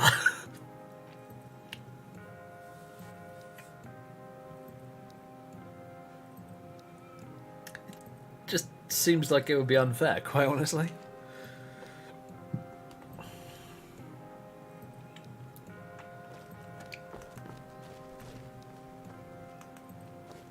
Need a ride? Where do you want to go? I'm going to Windy Helm. Climb and back, and we'll be off.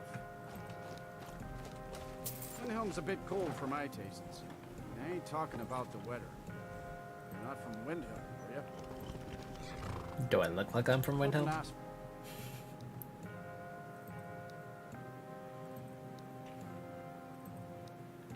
No, I am not from Windhelm. It's one of those things where I just look at some of these NPCs and I'm just like, really? Ugh. It's the annoying thing about these tales. I want someone to do what they did with the Imp Tales, or whatever that mod was called, I can't remember the name. And make it like a slider for your character.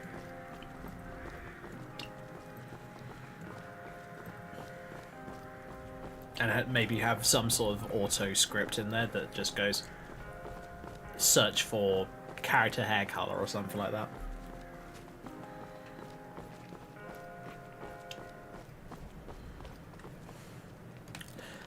Oh yeah, one little thing I was going to do.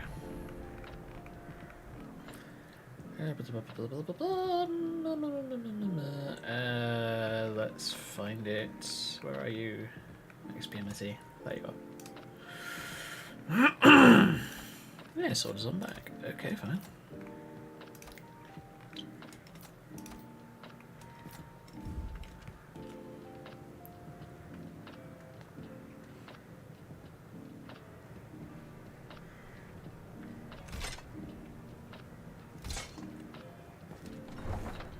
Ah, there we go. I equipped it and unequipped it, and then it just magically jumped onto my back.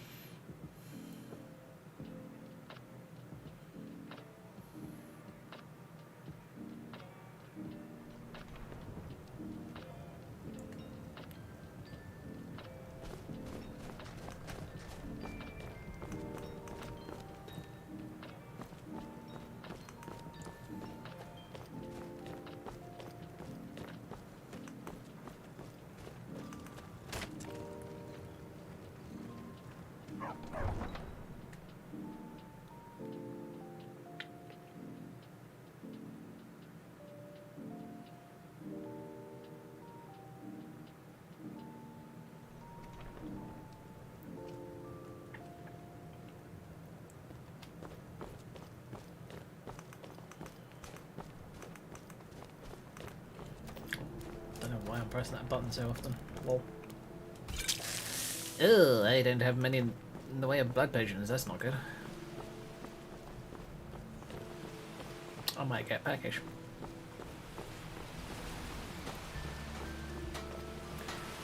I might take some time off stream to go and level up the other version of Courtesy. I'm not sure though. Sunlight or something? Sure. Yeah, that's me. Why? Who sent you? I was attacked by some cultists who came here on your ship. Now, hold on. That wasn't my fault. I didn't know they were going to attack anybody. I don't even know how I got here. How can you not know how you got here? You sailed here, right? It's hard to explain. I remember those people with the masks coming on board. Then, the next thing I remember, I was here, and they were gone. That's not right, losing whole days like that. There's been something strange happening on Solstheim for a while. But this is something else. I hope you get to the bottom of it. Well, I guess nothing bad happened the last time. Fine. We'll sail as soon as I get paid. Right then. Let's be off. Yay! Hi Solstheim, I'm back.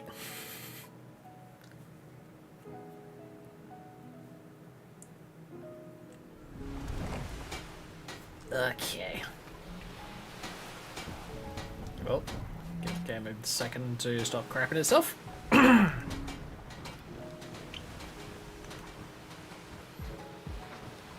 Now, one of the quests that I had, where was it?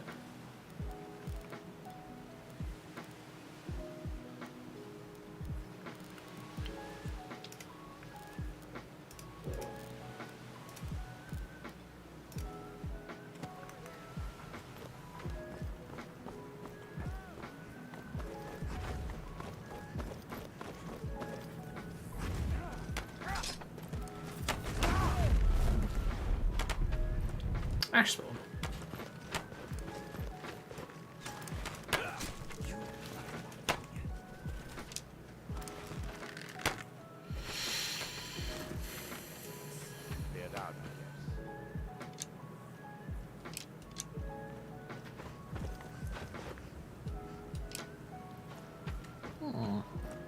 Weird. Where did it go? There he is. Yes, my friend. And he does? No, my mind is a sky without birds at the moment. Excuse me, my friend. Interesting.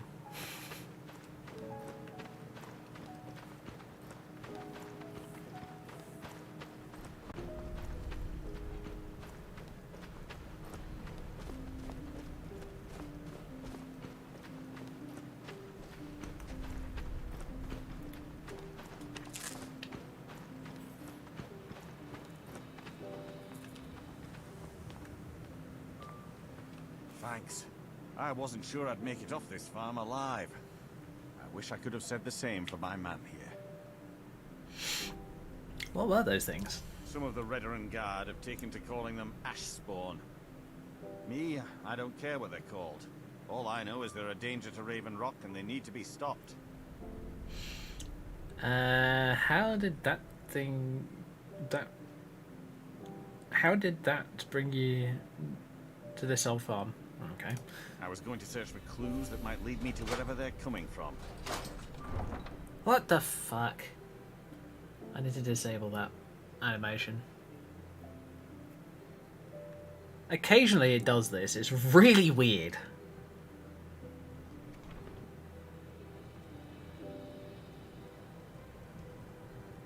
Oh, are you shitting me?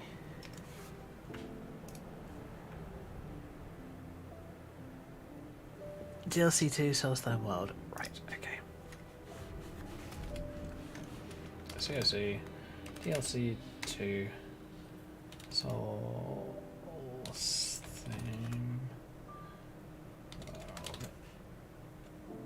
Oh, come on.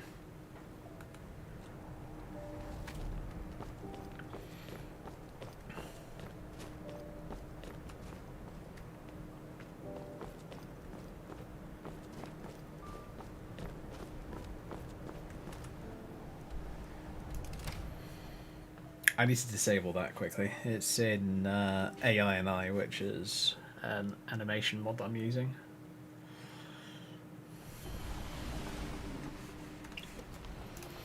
It's nice because it actually gives your character a bit of movement whilst you're talking to someone, but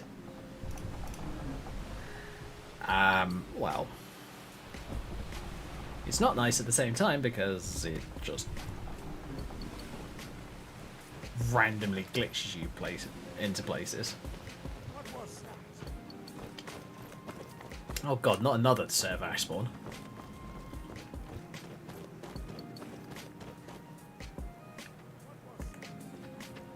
Yeah, more ash spawn.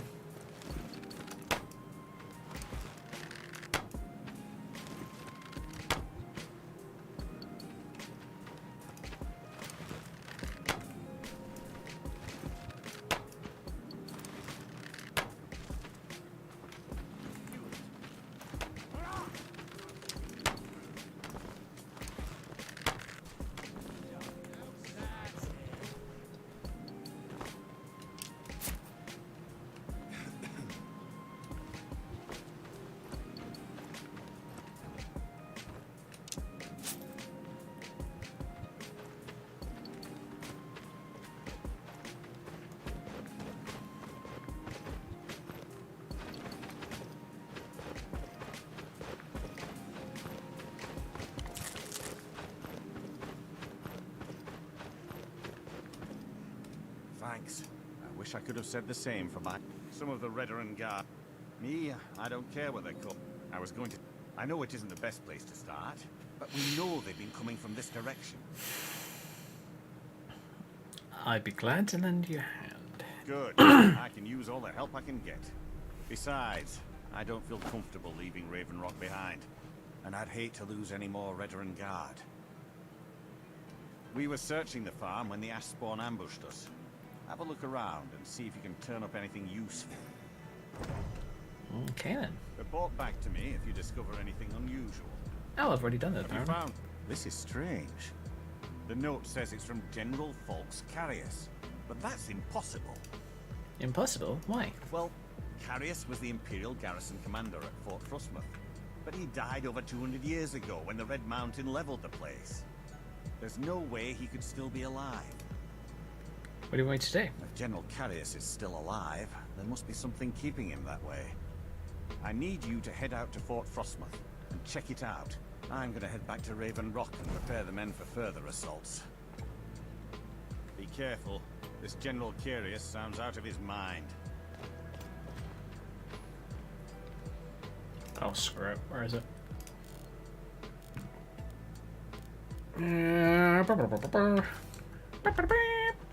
You know, you could have waited a bit We have a longer. Zerana. You're back. I thought you were dead, or something happened, or I thought... It's alright, Zerana, I'm here now. What about Alduin? Is he gone? Gone for sure, my love. I forgot that I'd done I that. feel so relieved. Oh well. I should have never doubted you. Oh, Yep. to be proven wrong has never felt better. Welcome back, my love. Pleasure to be back. Now, don't you ever scare me like that again. I'd like to spend a little more time with the love of my life, you know. And I won't have you flying off to Sovngarde too soon. Not on my watch. That's fair. Oh god. Come on. So, the courtyard entrance is finally repaired. Thank you. For all you've done, really. Perhaps we can rebuild here. Shape my family's legacy into something more respectable. I'd agree with that. I thought you'd never ask. I thought, fuck it, I want Zerana with me as well.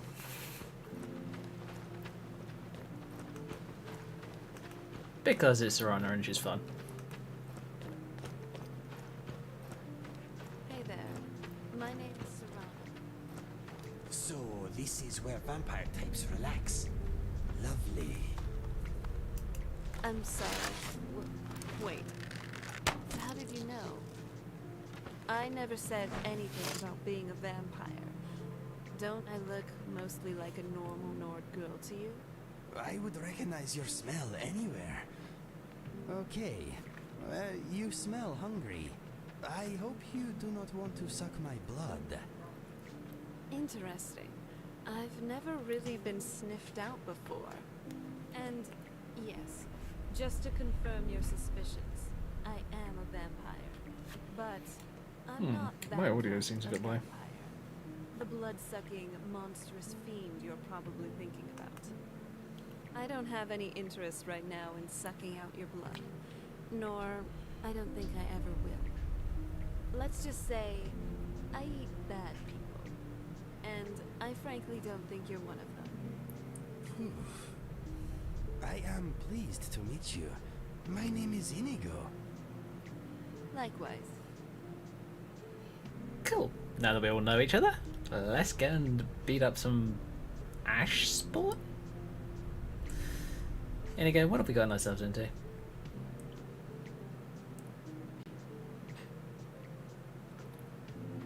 I don't know either.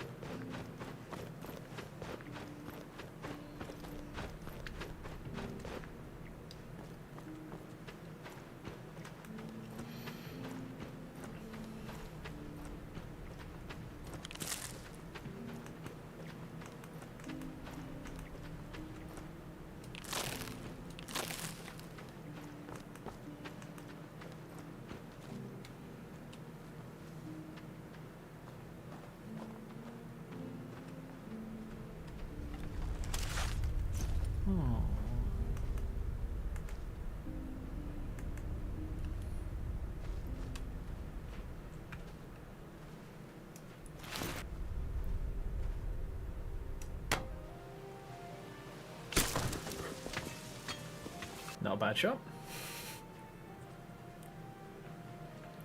And luckily they're only level 20, so I don't really need to worry about how much damage I do to them.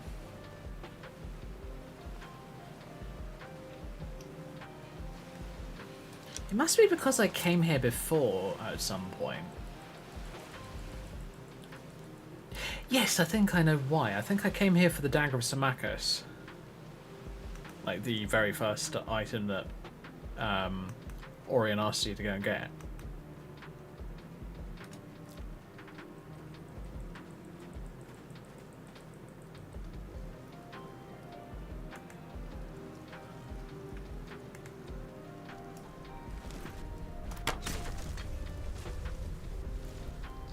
Sorry, doggo, but you're not going to be able to do much until I'm fighting something bigger.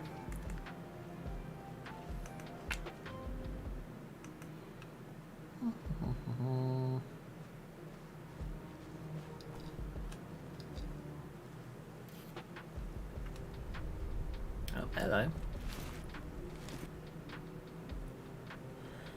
Oh, come on, you.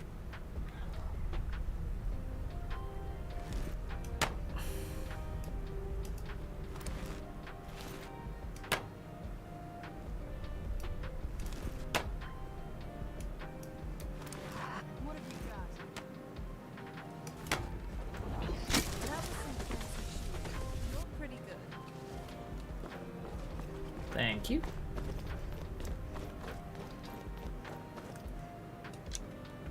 Fort Frostmoth will never fall. Long live the Empire!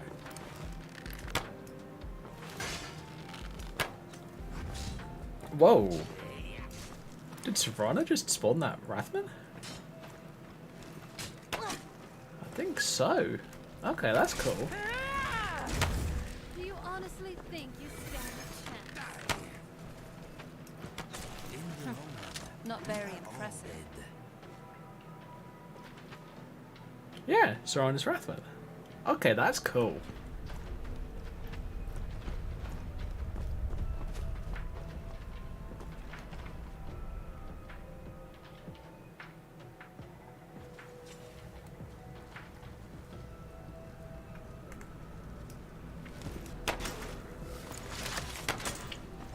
What a grand and intoxicating nuisance.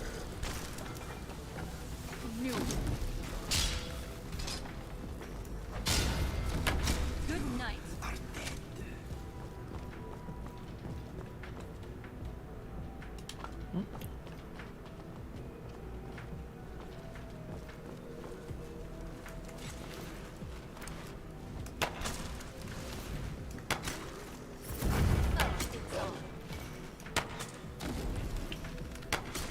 That one very funny.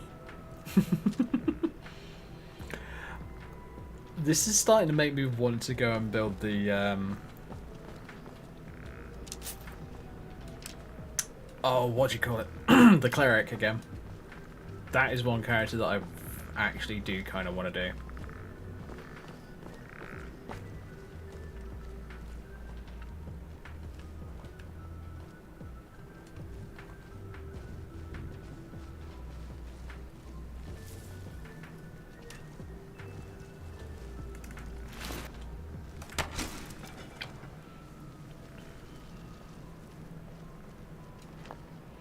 Yeah, I think I am going to start working on the cleric again. So for those wondering, I had a cleric build that I was planning on doing. I had some issues and then stopped playing it. Now here's the thing. I've actually decided that this character, Marine, is going to be the new version of the cleric. She's a noble from Solitude. And I just thought, you know what? I could probably do something much more interesting than just, quote-unquote, a cleric. If I figure out some way of making a character that I've already made into what I want them to be, then, yeah. Daedric's Sword of Terror. What? I'll be taking that.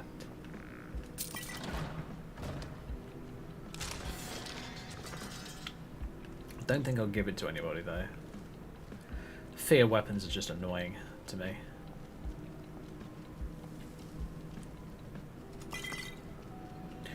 So yeah, I think I'm gonna get Marine, that other character that I was showing off, up to the same point that my last cleric copy was, and then we'll carry on with her from there. I like the idea of having 2 followers, honestly, mainly because it means that if I have 2 followers, I have more damage going out. Okay, I think it's over this way. Yeah, if I have 2 followers, I have more damage going out. So, I think that's going to be part of what I do. And I might even include Ori, because I actually kind of like Ori. I think she's fun. He's not bad. What? He's level 85. I'm level 57. Which means, quick bit of napkin math. He is 30 minus 2, 28 levels higher than me.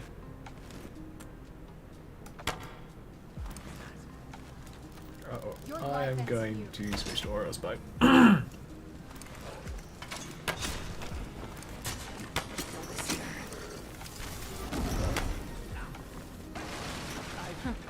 Not very.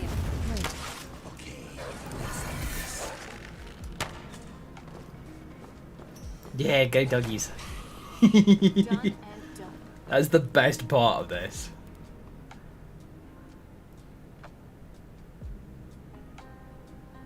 Kill an enemy improves combat skills, health, and stamina of allies within 100 feet for 30 seconds. Okay. That's boring. I want the Chaos Enchantment. I've just noticed the frame rate drop. See? I go anywhere else in this room, it's better. But anywhere near that bookcase, it's bad. I think what I'm just gonna have to do in the future, at least until I can figure out a way to fix it, is just quit the game for a little while and then restart it.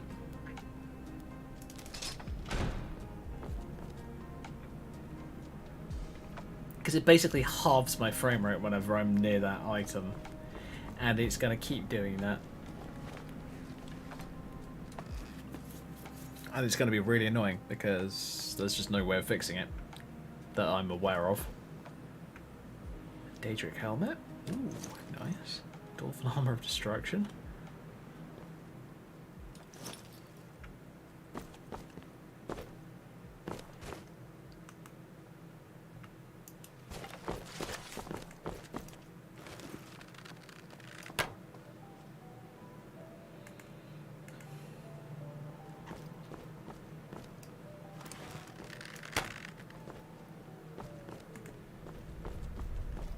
I don't know why they want to kill me, even though I'm way up here. There was a really interesting sound mod for Stay on your guard. Skyrim that I noticed through one of, I think it was Arjurim's mod videos. I might go and grab that.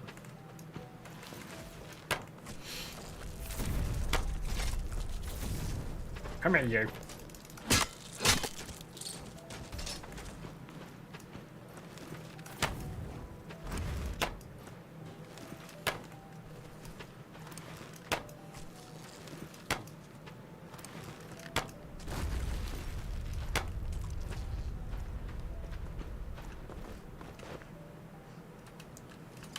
I do need to find a way of switching that. The corner for the frame rate counter.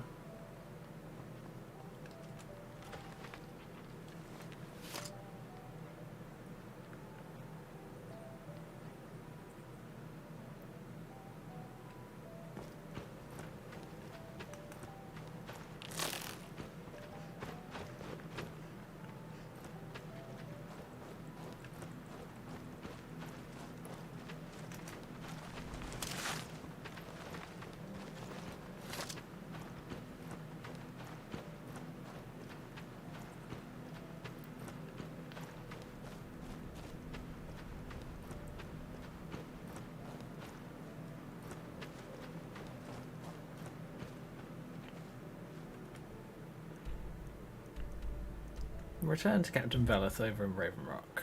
Fair enough.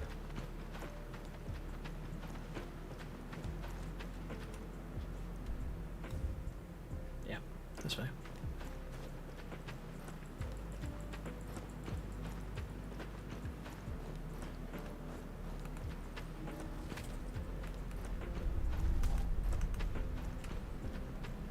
It's remarkably bright out here with night vision on. But hey, I'm fine with that.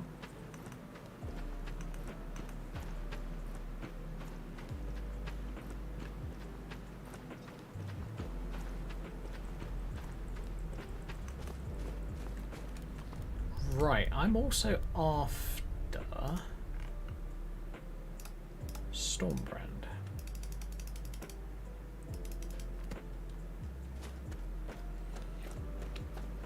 Which, if I remember correctly, is an bandit camp quite close to Raven Rock.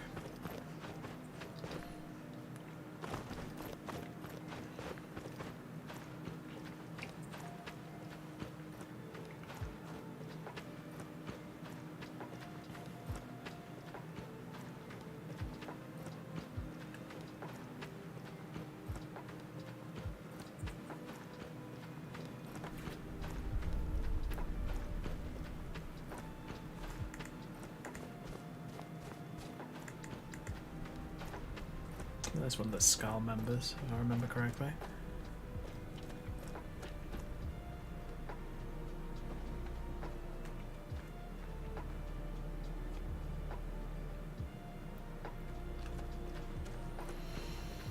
Yeah, I gotta admit, my frame rate's not too bad at the moment.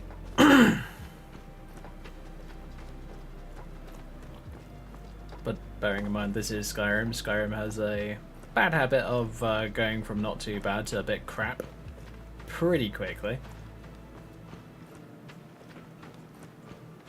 Put it this way, if the frame rate goes too bad, I will do a restart of the game and we'll continue on from there. Honestly, that's what I'm going to be doing when it comes to me playing this game offline. Because I genuinely cannot understand what the problem is.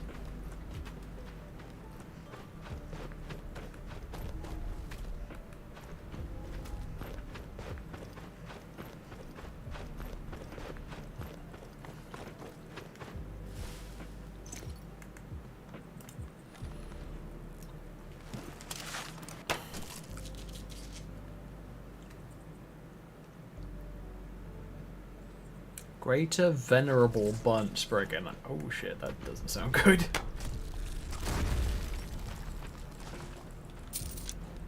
Oh no, you don't. I'm not someone to be trifled with.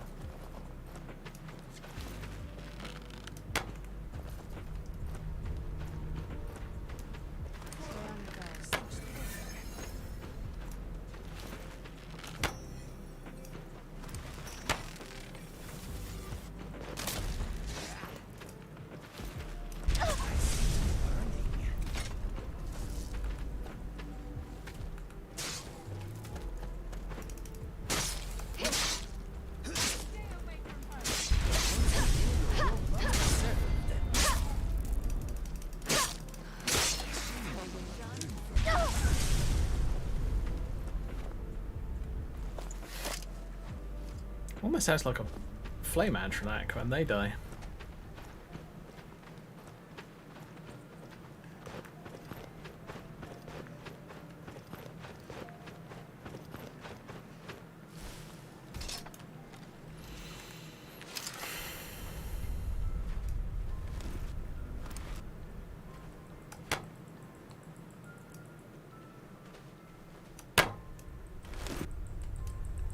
Okay, Reaver Lord is dead.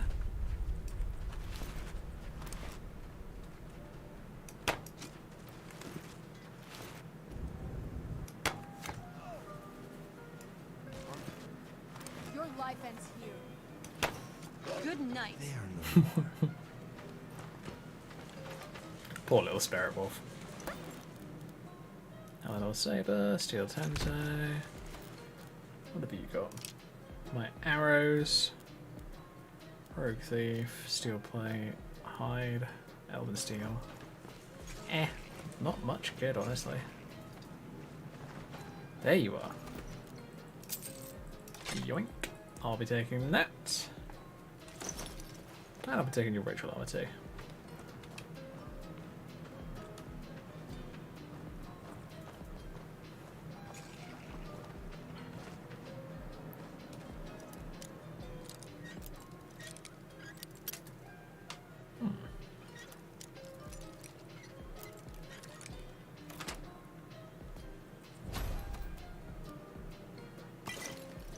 Nice job. Anything good? Yeah, fairly normal stuff.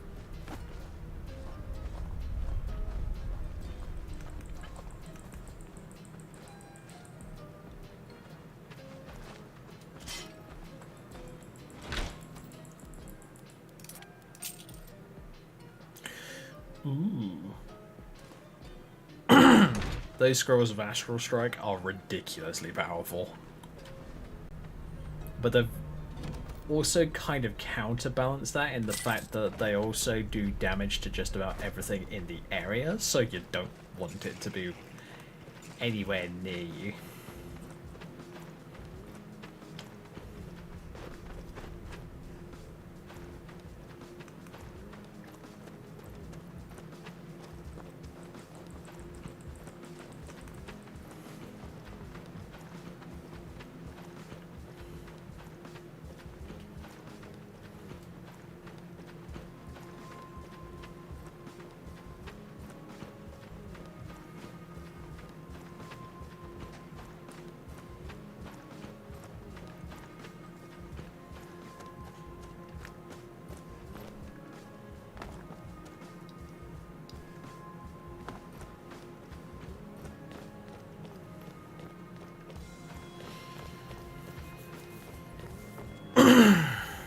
have to find a way to make that Azura's Guard outfit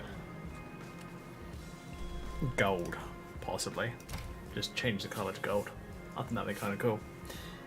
Because, especially for a cleric character, I think gold would work better as a color.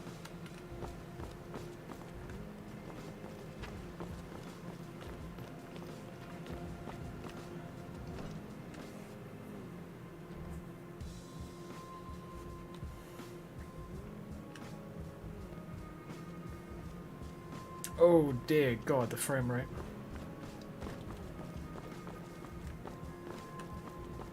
It ain't good in here, I'll say that much. Oh. What news do you bring from Fort Frostmoth? I had my suspicions that he was undead. How else could he have survived for over 200 years? It's a shame. There are quite a few tales of General Carius's exploits, including the founding of Raven Rock. Councillor Morvain told me to give this to you if you made it back in one piece. And you got rid of General Carius. Better than a soldier's pay, so you should be thankful. 7.5k. Very nice. Thank you for your assistance. It's raised my men's spirits quite a bit. Nice job. That should put an end to most of the ash spawn. Raven Rock will certainly be a lot safer now. Kind of reminds me of the Soul Cairn. Kind of dreary.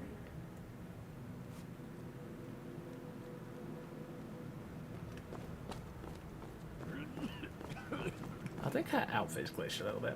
So, where are we off to now? Oh, what would you like me to wear? I really hope you know what you're doing.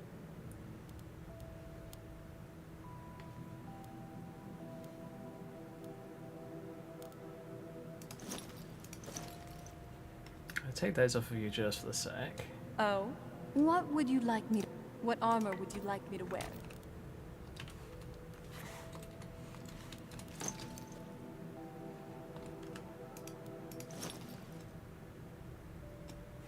Lead on. Oh my god. Yeah, the lag in here is horrible. And that's why occasionally I do feel like it would be a good idea if I simply do this. Do a save here. Quit the game. Game should be alright. It hasn't caused any crashes yet, luckily.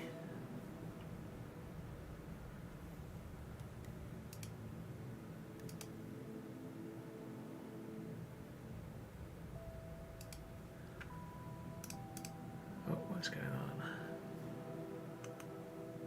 All kinds of stuff. Great.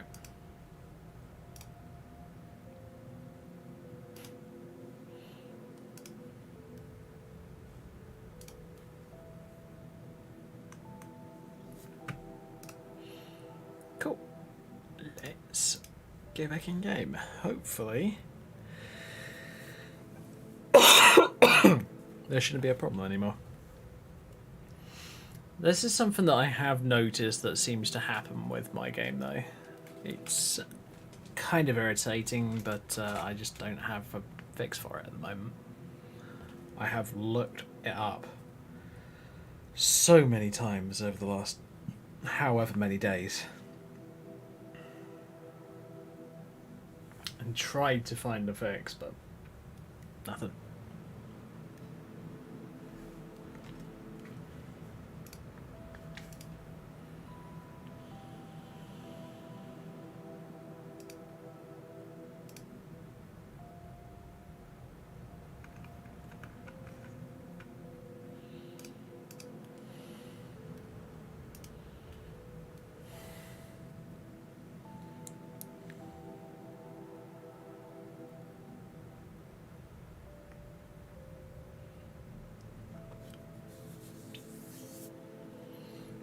It'd be nice if I could have like a way to just quickly restart my game, but like automatically, but I just don't have a way of doing that at the moment. It's unfortunate. but I just don't.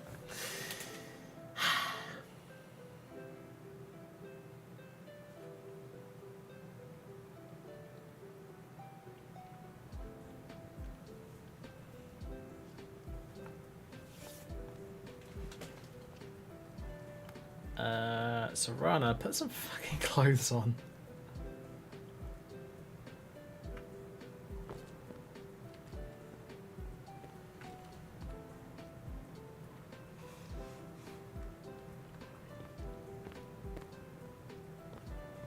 Just you and me against the world now. Whoops. Oh? What would... A word of advice. Anything but heavy armor. Are we ready then?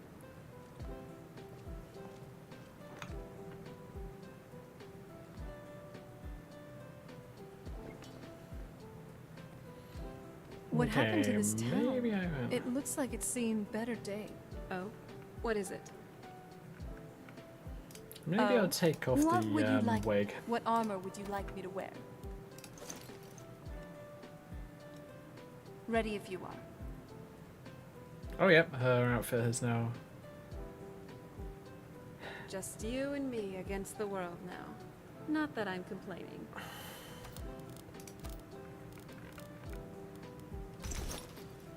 It's sad to think that Dunmer would let it fall into disarray like this. So what's next for our adventures? Oh? What would you like? A word of advice. Anything but heavy armor. It's too... sluggish. I'm right behind you.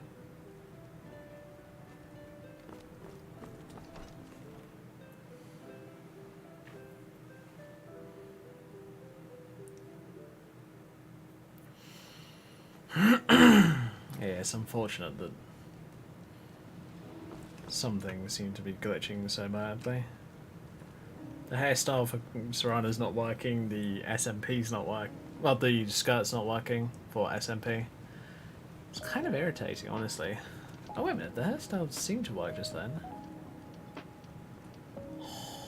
I need to have a look at this. And find out why it's glitching out like that.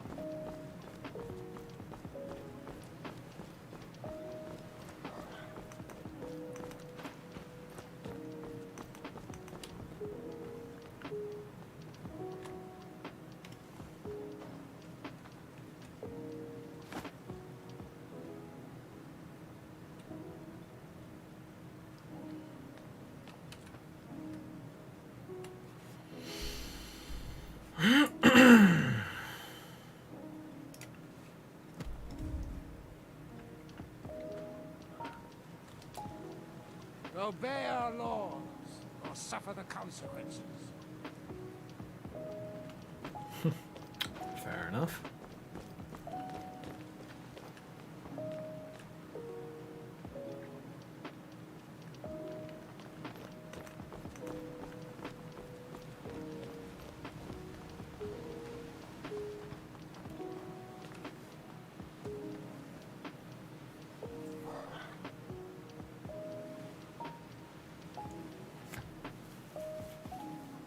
Okay, so what? Yeah, we're doing the solar slime, so we need to go to...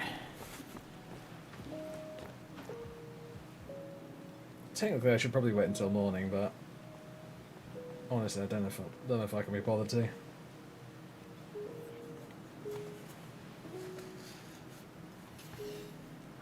Ah, stupid hair's being annoying. Stop it.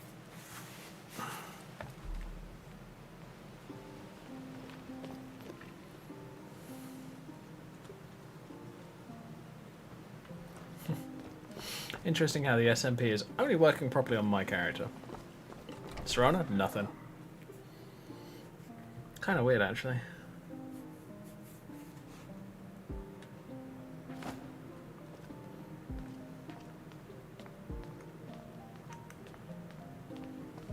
Barkeep, I'd like a wedge. I'd like a drink. Of course. Thanks.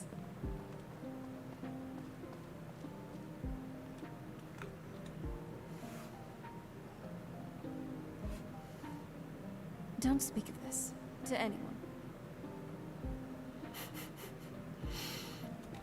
Fair enough, I guess. Yes? Oh, What would you like me to wear, love? I trust you have a good taste in wardrobe.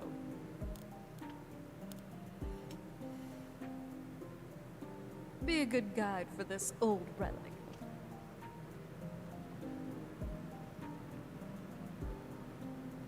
Yeah, the outfit's glitched out. I think I may have to Yes? do some looking into this. Oh, for fuck's sake. Oh, What would you... I really hope you know what you're doing. I'm right behind you.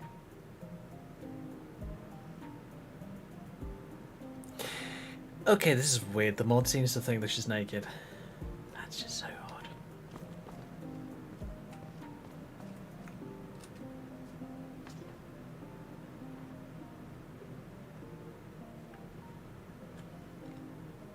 Hey, even I can get tired every now and then. Finally, a place to just relax.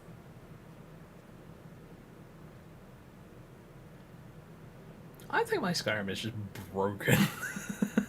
Oh? What is it? Fuck it. Oh? What would you like me to... I'll be keeping an eye on you, and I know you'll be doing the same with me. There you go, outfit unbalked it. Somehow. Weird. I'm sorry, but some of these bugs are just plain old odd. Alright, so... Tell you what, I'm gonna quit the game for a sec.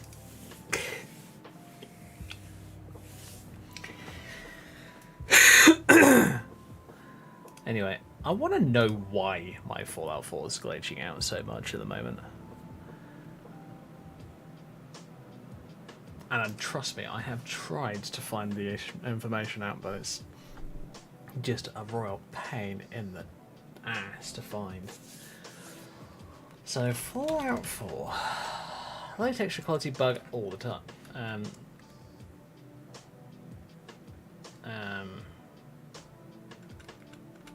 Low quality LOD all the time.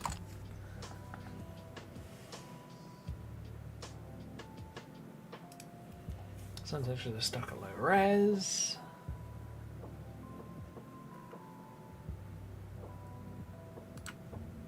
What's that? Oh, piss off, Steam. Texture load workarounds. Well,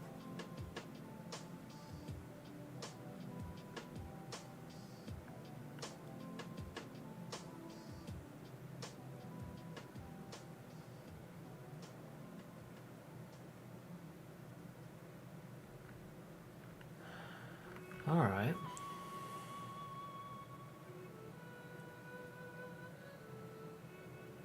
Open your Fallout 4 ini and bung that in, fine.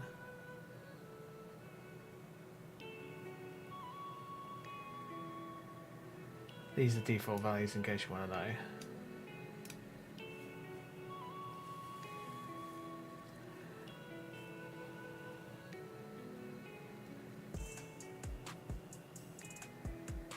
Right, okay.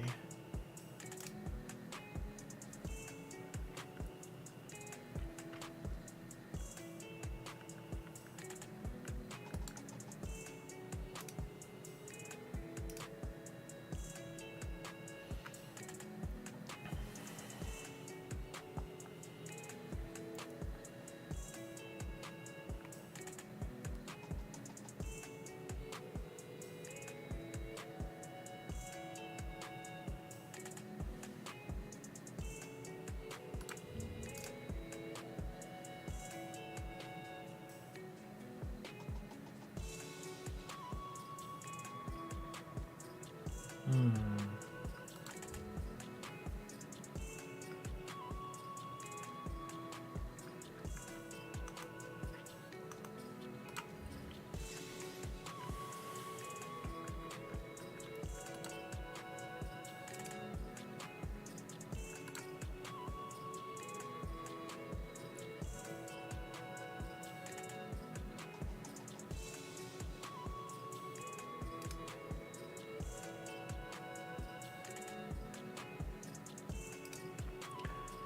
I guess I understand that feeling, but still.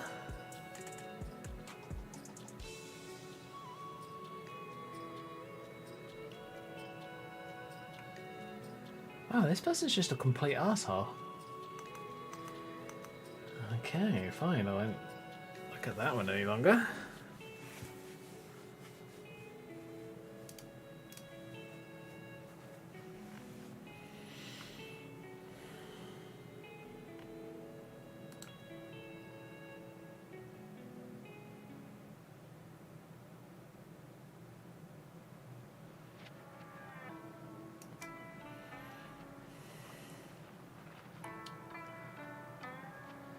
Right.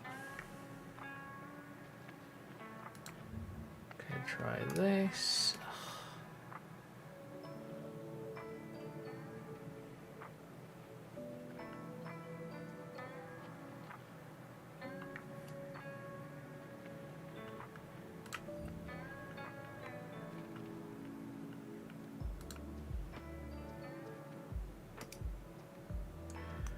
What the hell is it with people and being complete wankers on the internet?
Yeah, the reason I stopped playing Skyrim just now is because I wasn't really sure whether I wanted to carry on with it tonight. I'm still thinking about the Skyrim, the Fallout problem that I'm having, and I'm not one to just up and quit on these things. I try my hardest not to do things like that because it just doesn't work. It just doesn't help.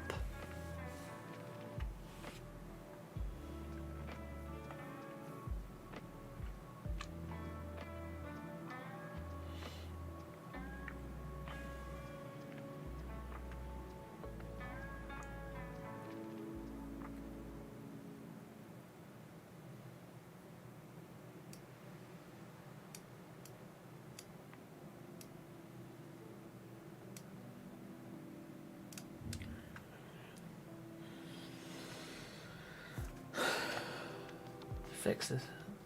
Let's change this. 5,000,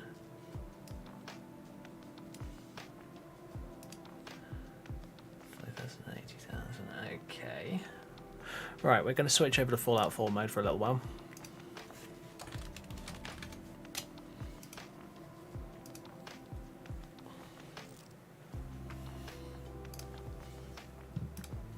And I'm going to see if I can fix that.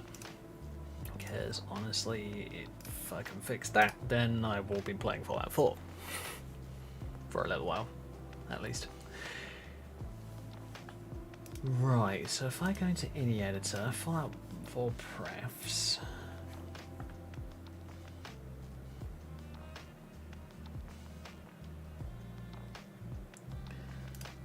So if I search for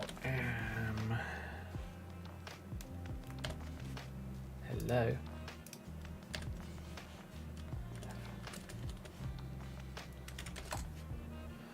Fmesh LOD.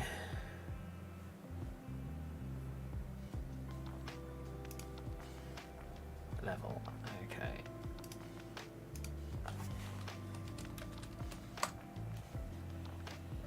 Ah, here we go.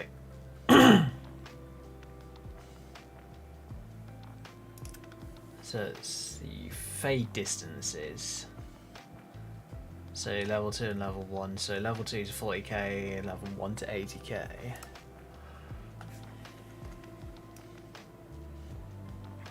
Level 1 to 80,000.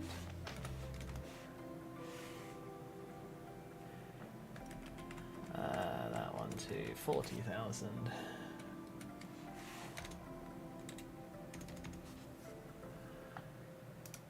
Try saving that. Now what I'm going to do is I'm going to double check it again.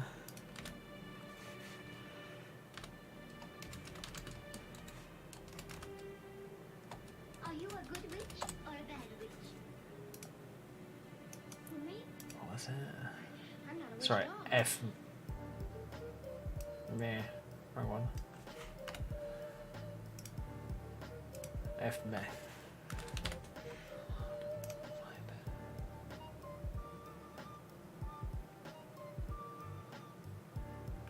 Oh, we went on that one. Yeah, so 80 and 40. Cool. Fantastic. Alright, let's load up Fallout 4 and find out what's going on. Ugh, this is the problem with moddable games, though. Don't get me wrong, they're brilliant. They really do have a loss of longevity, but when you get a problem with them, that problem will persist until you fix it. There's no point in blaming someone else. It's usually your fault. Unless it is a problem with like a mod pack. Then it's probably a problem with that mod pack.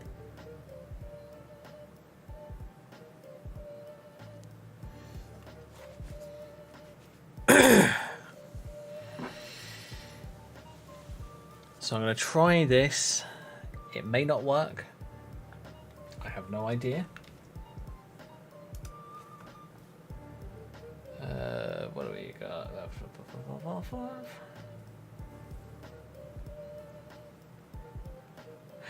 This is to do with meshes. I don't really need to worry about meshes. I'm more after...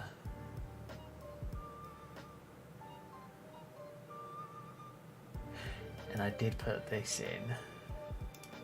Tell you what. Just so that it's ready for next time.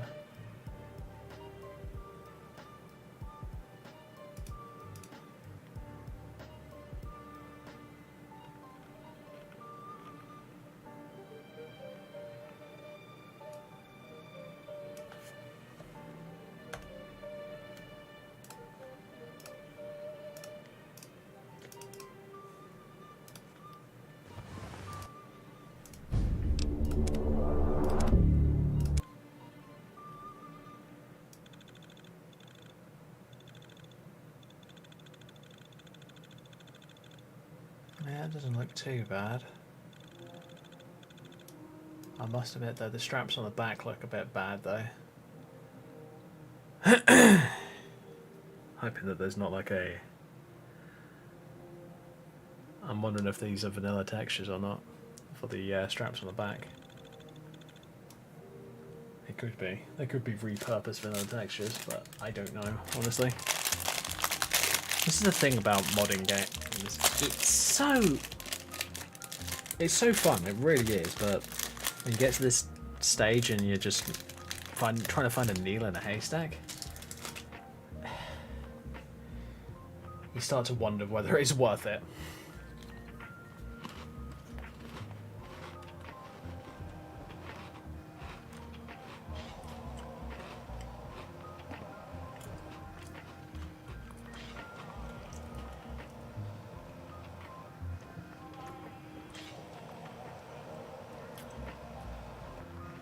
That's not working properly.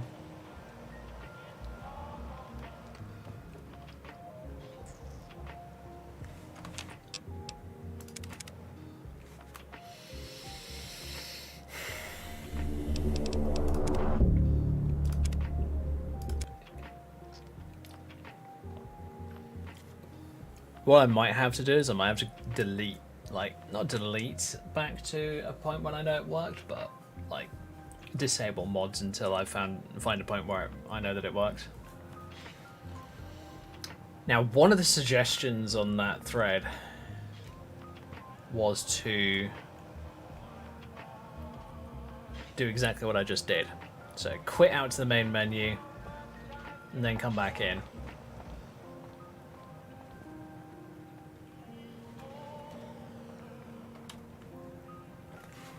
Tell you what, one of Ice Storm's dresses works brilliant for testing for this kind of bug. Can't remember the name of it though, unfortunately.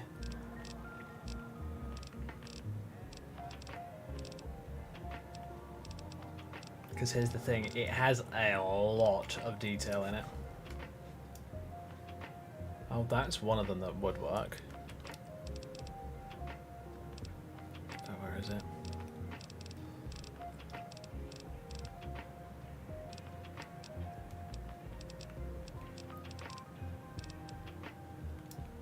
So these are the sweater dresses that you're seeing, that I was showing off earlier.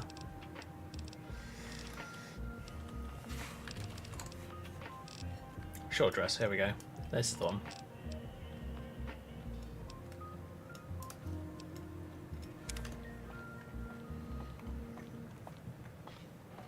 So I'm going to put that on my character, take just about everything else off that's unnecessary. Nah, fuck, I'll leave that on for the timing.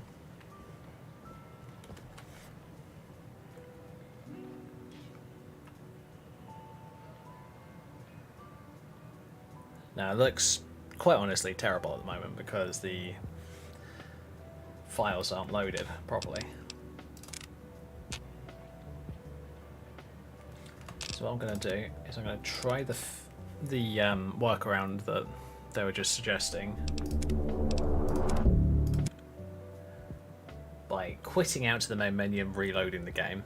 That, from what they said, it sounds like it does what's known as a flush, where basically it empties your computer's memory of whatever you're looking at and then reloads it. But clearly that's not happening here.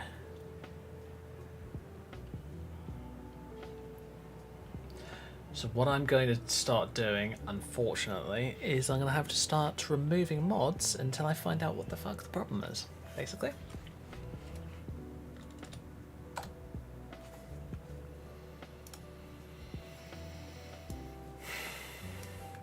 Now here's the thing with mods though.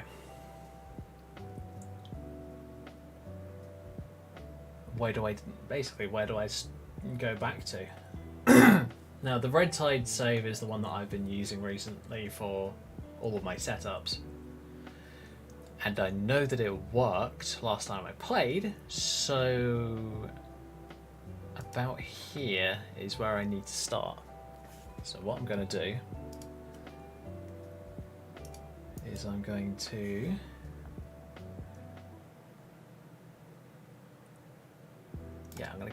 I'm going to move all of those new mods to the testing or temporary mods area. And what I'm going to do is I'm going to disable all of them. Boss Nightmare Project could probably do it being around the bottom, but anyway. So I've disabled all of those mods. We've got the RR Bunny suit as like the last one that I know shouldn't have a problem. So what I'm now going to do is I'm going to run the game as is with those mods disabled. It might cause issues, it might not, I don't know, I quite honestly don't care. And I'm basically going to see what I can do and hope that I can fix this problem.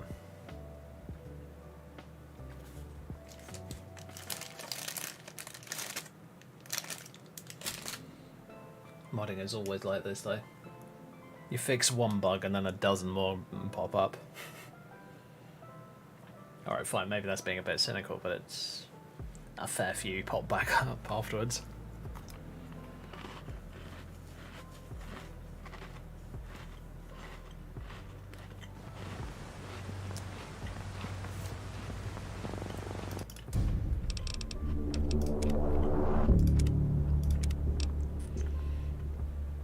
So yeah, all these mods are disabled.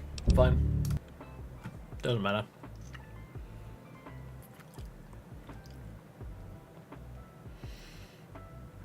Now if the bug is still there, then it's even worse than that, and I may have to do what I was planning on doing with Skyrim, but never got around to doing. Basically just restart from scratch, like completely remove all of my mods and start from there.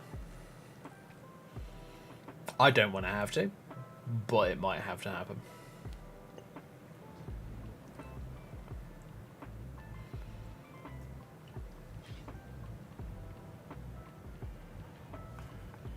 Bug's still there.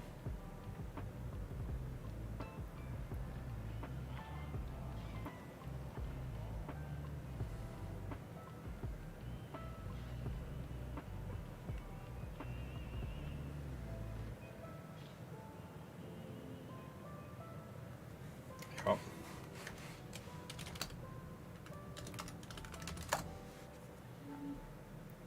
Load up QA smoke, see if that does anything. Whoa, okay. Yeah, nothing. Right. I'm gonna start by going into that INI editor.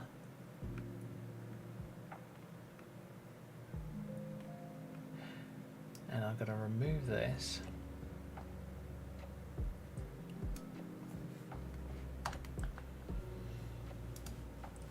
And hit save. See if that does anything.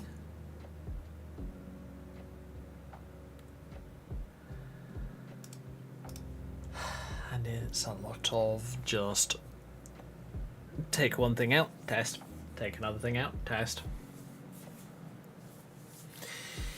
It's a real pain in the ass, unfortunately.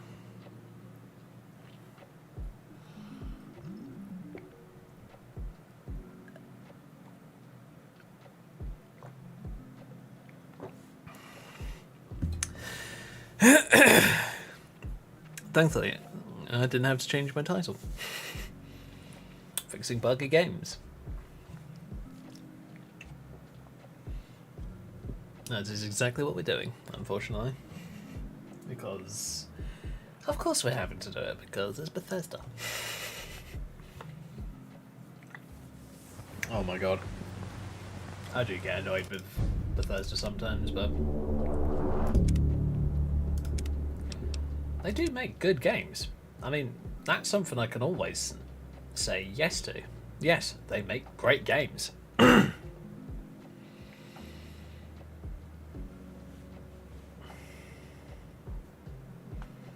But when the problem isn't Bethesda and it's you and your modded game setup that is modded to high hell and back and is glitching out, that's your problem. I hate this. I really do.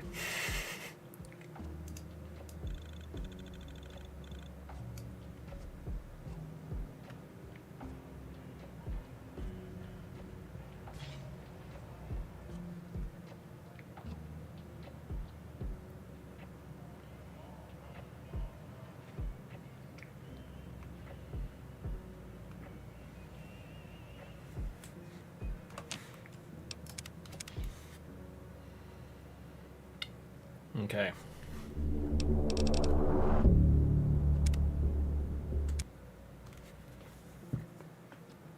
Let's see.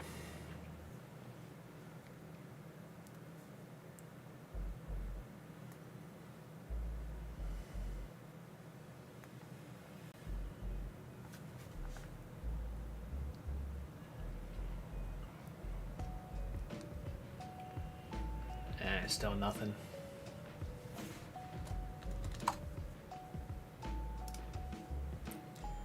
I'm wondering. I'm going to go into my Fallout 4 launcher. I'm going to go into options. And I'm going to set it to medium quality settings. God rays off.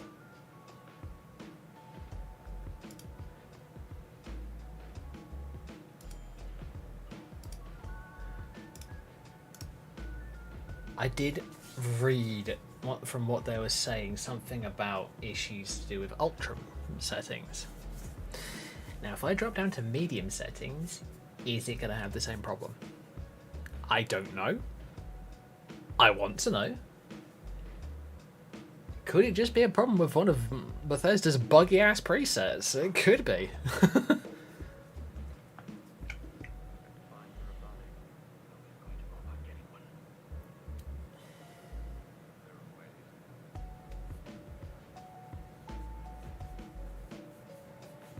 Let's hope this works. I do hope that it works. I mean, honestly, the worst thing that I could do is just literally reinstall Fallout 4 entirely.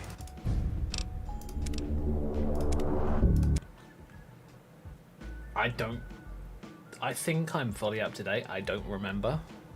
I would have to look and find out. But if it's Fallout 4 itself that's having the problem, then a reinstall might not be a bad idea. I could do exactly the same thing as I'm doing here with a vanilla version of Fallout 4. Like, literally just run it through Steam without Mod Organizer open.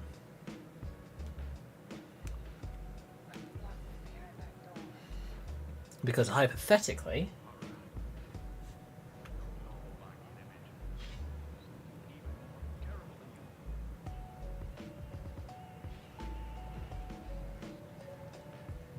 right, okie dokie then. It is not vanilla settings. What the fuck is going on here?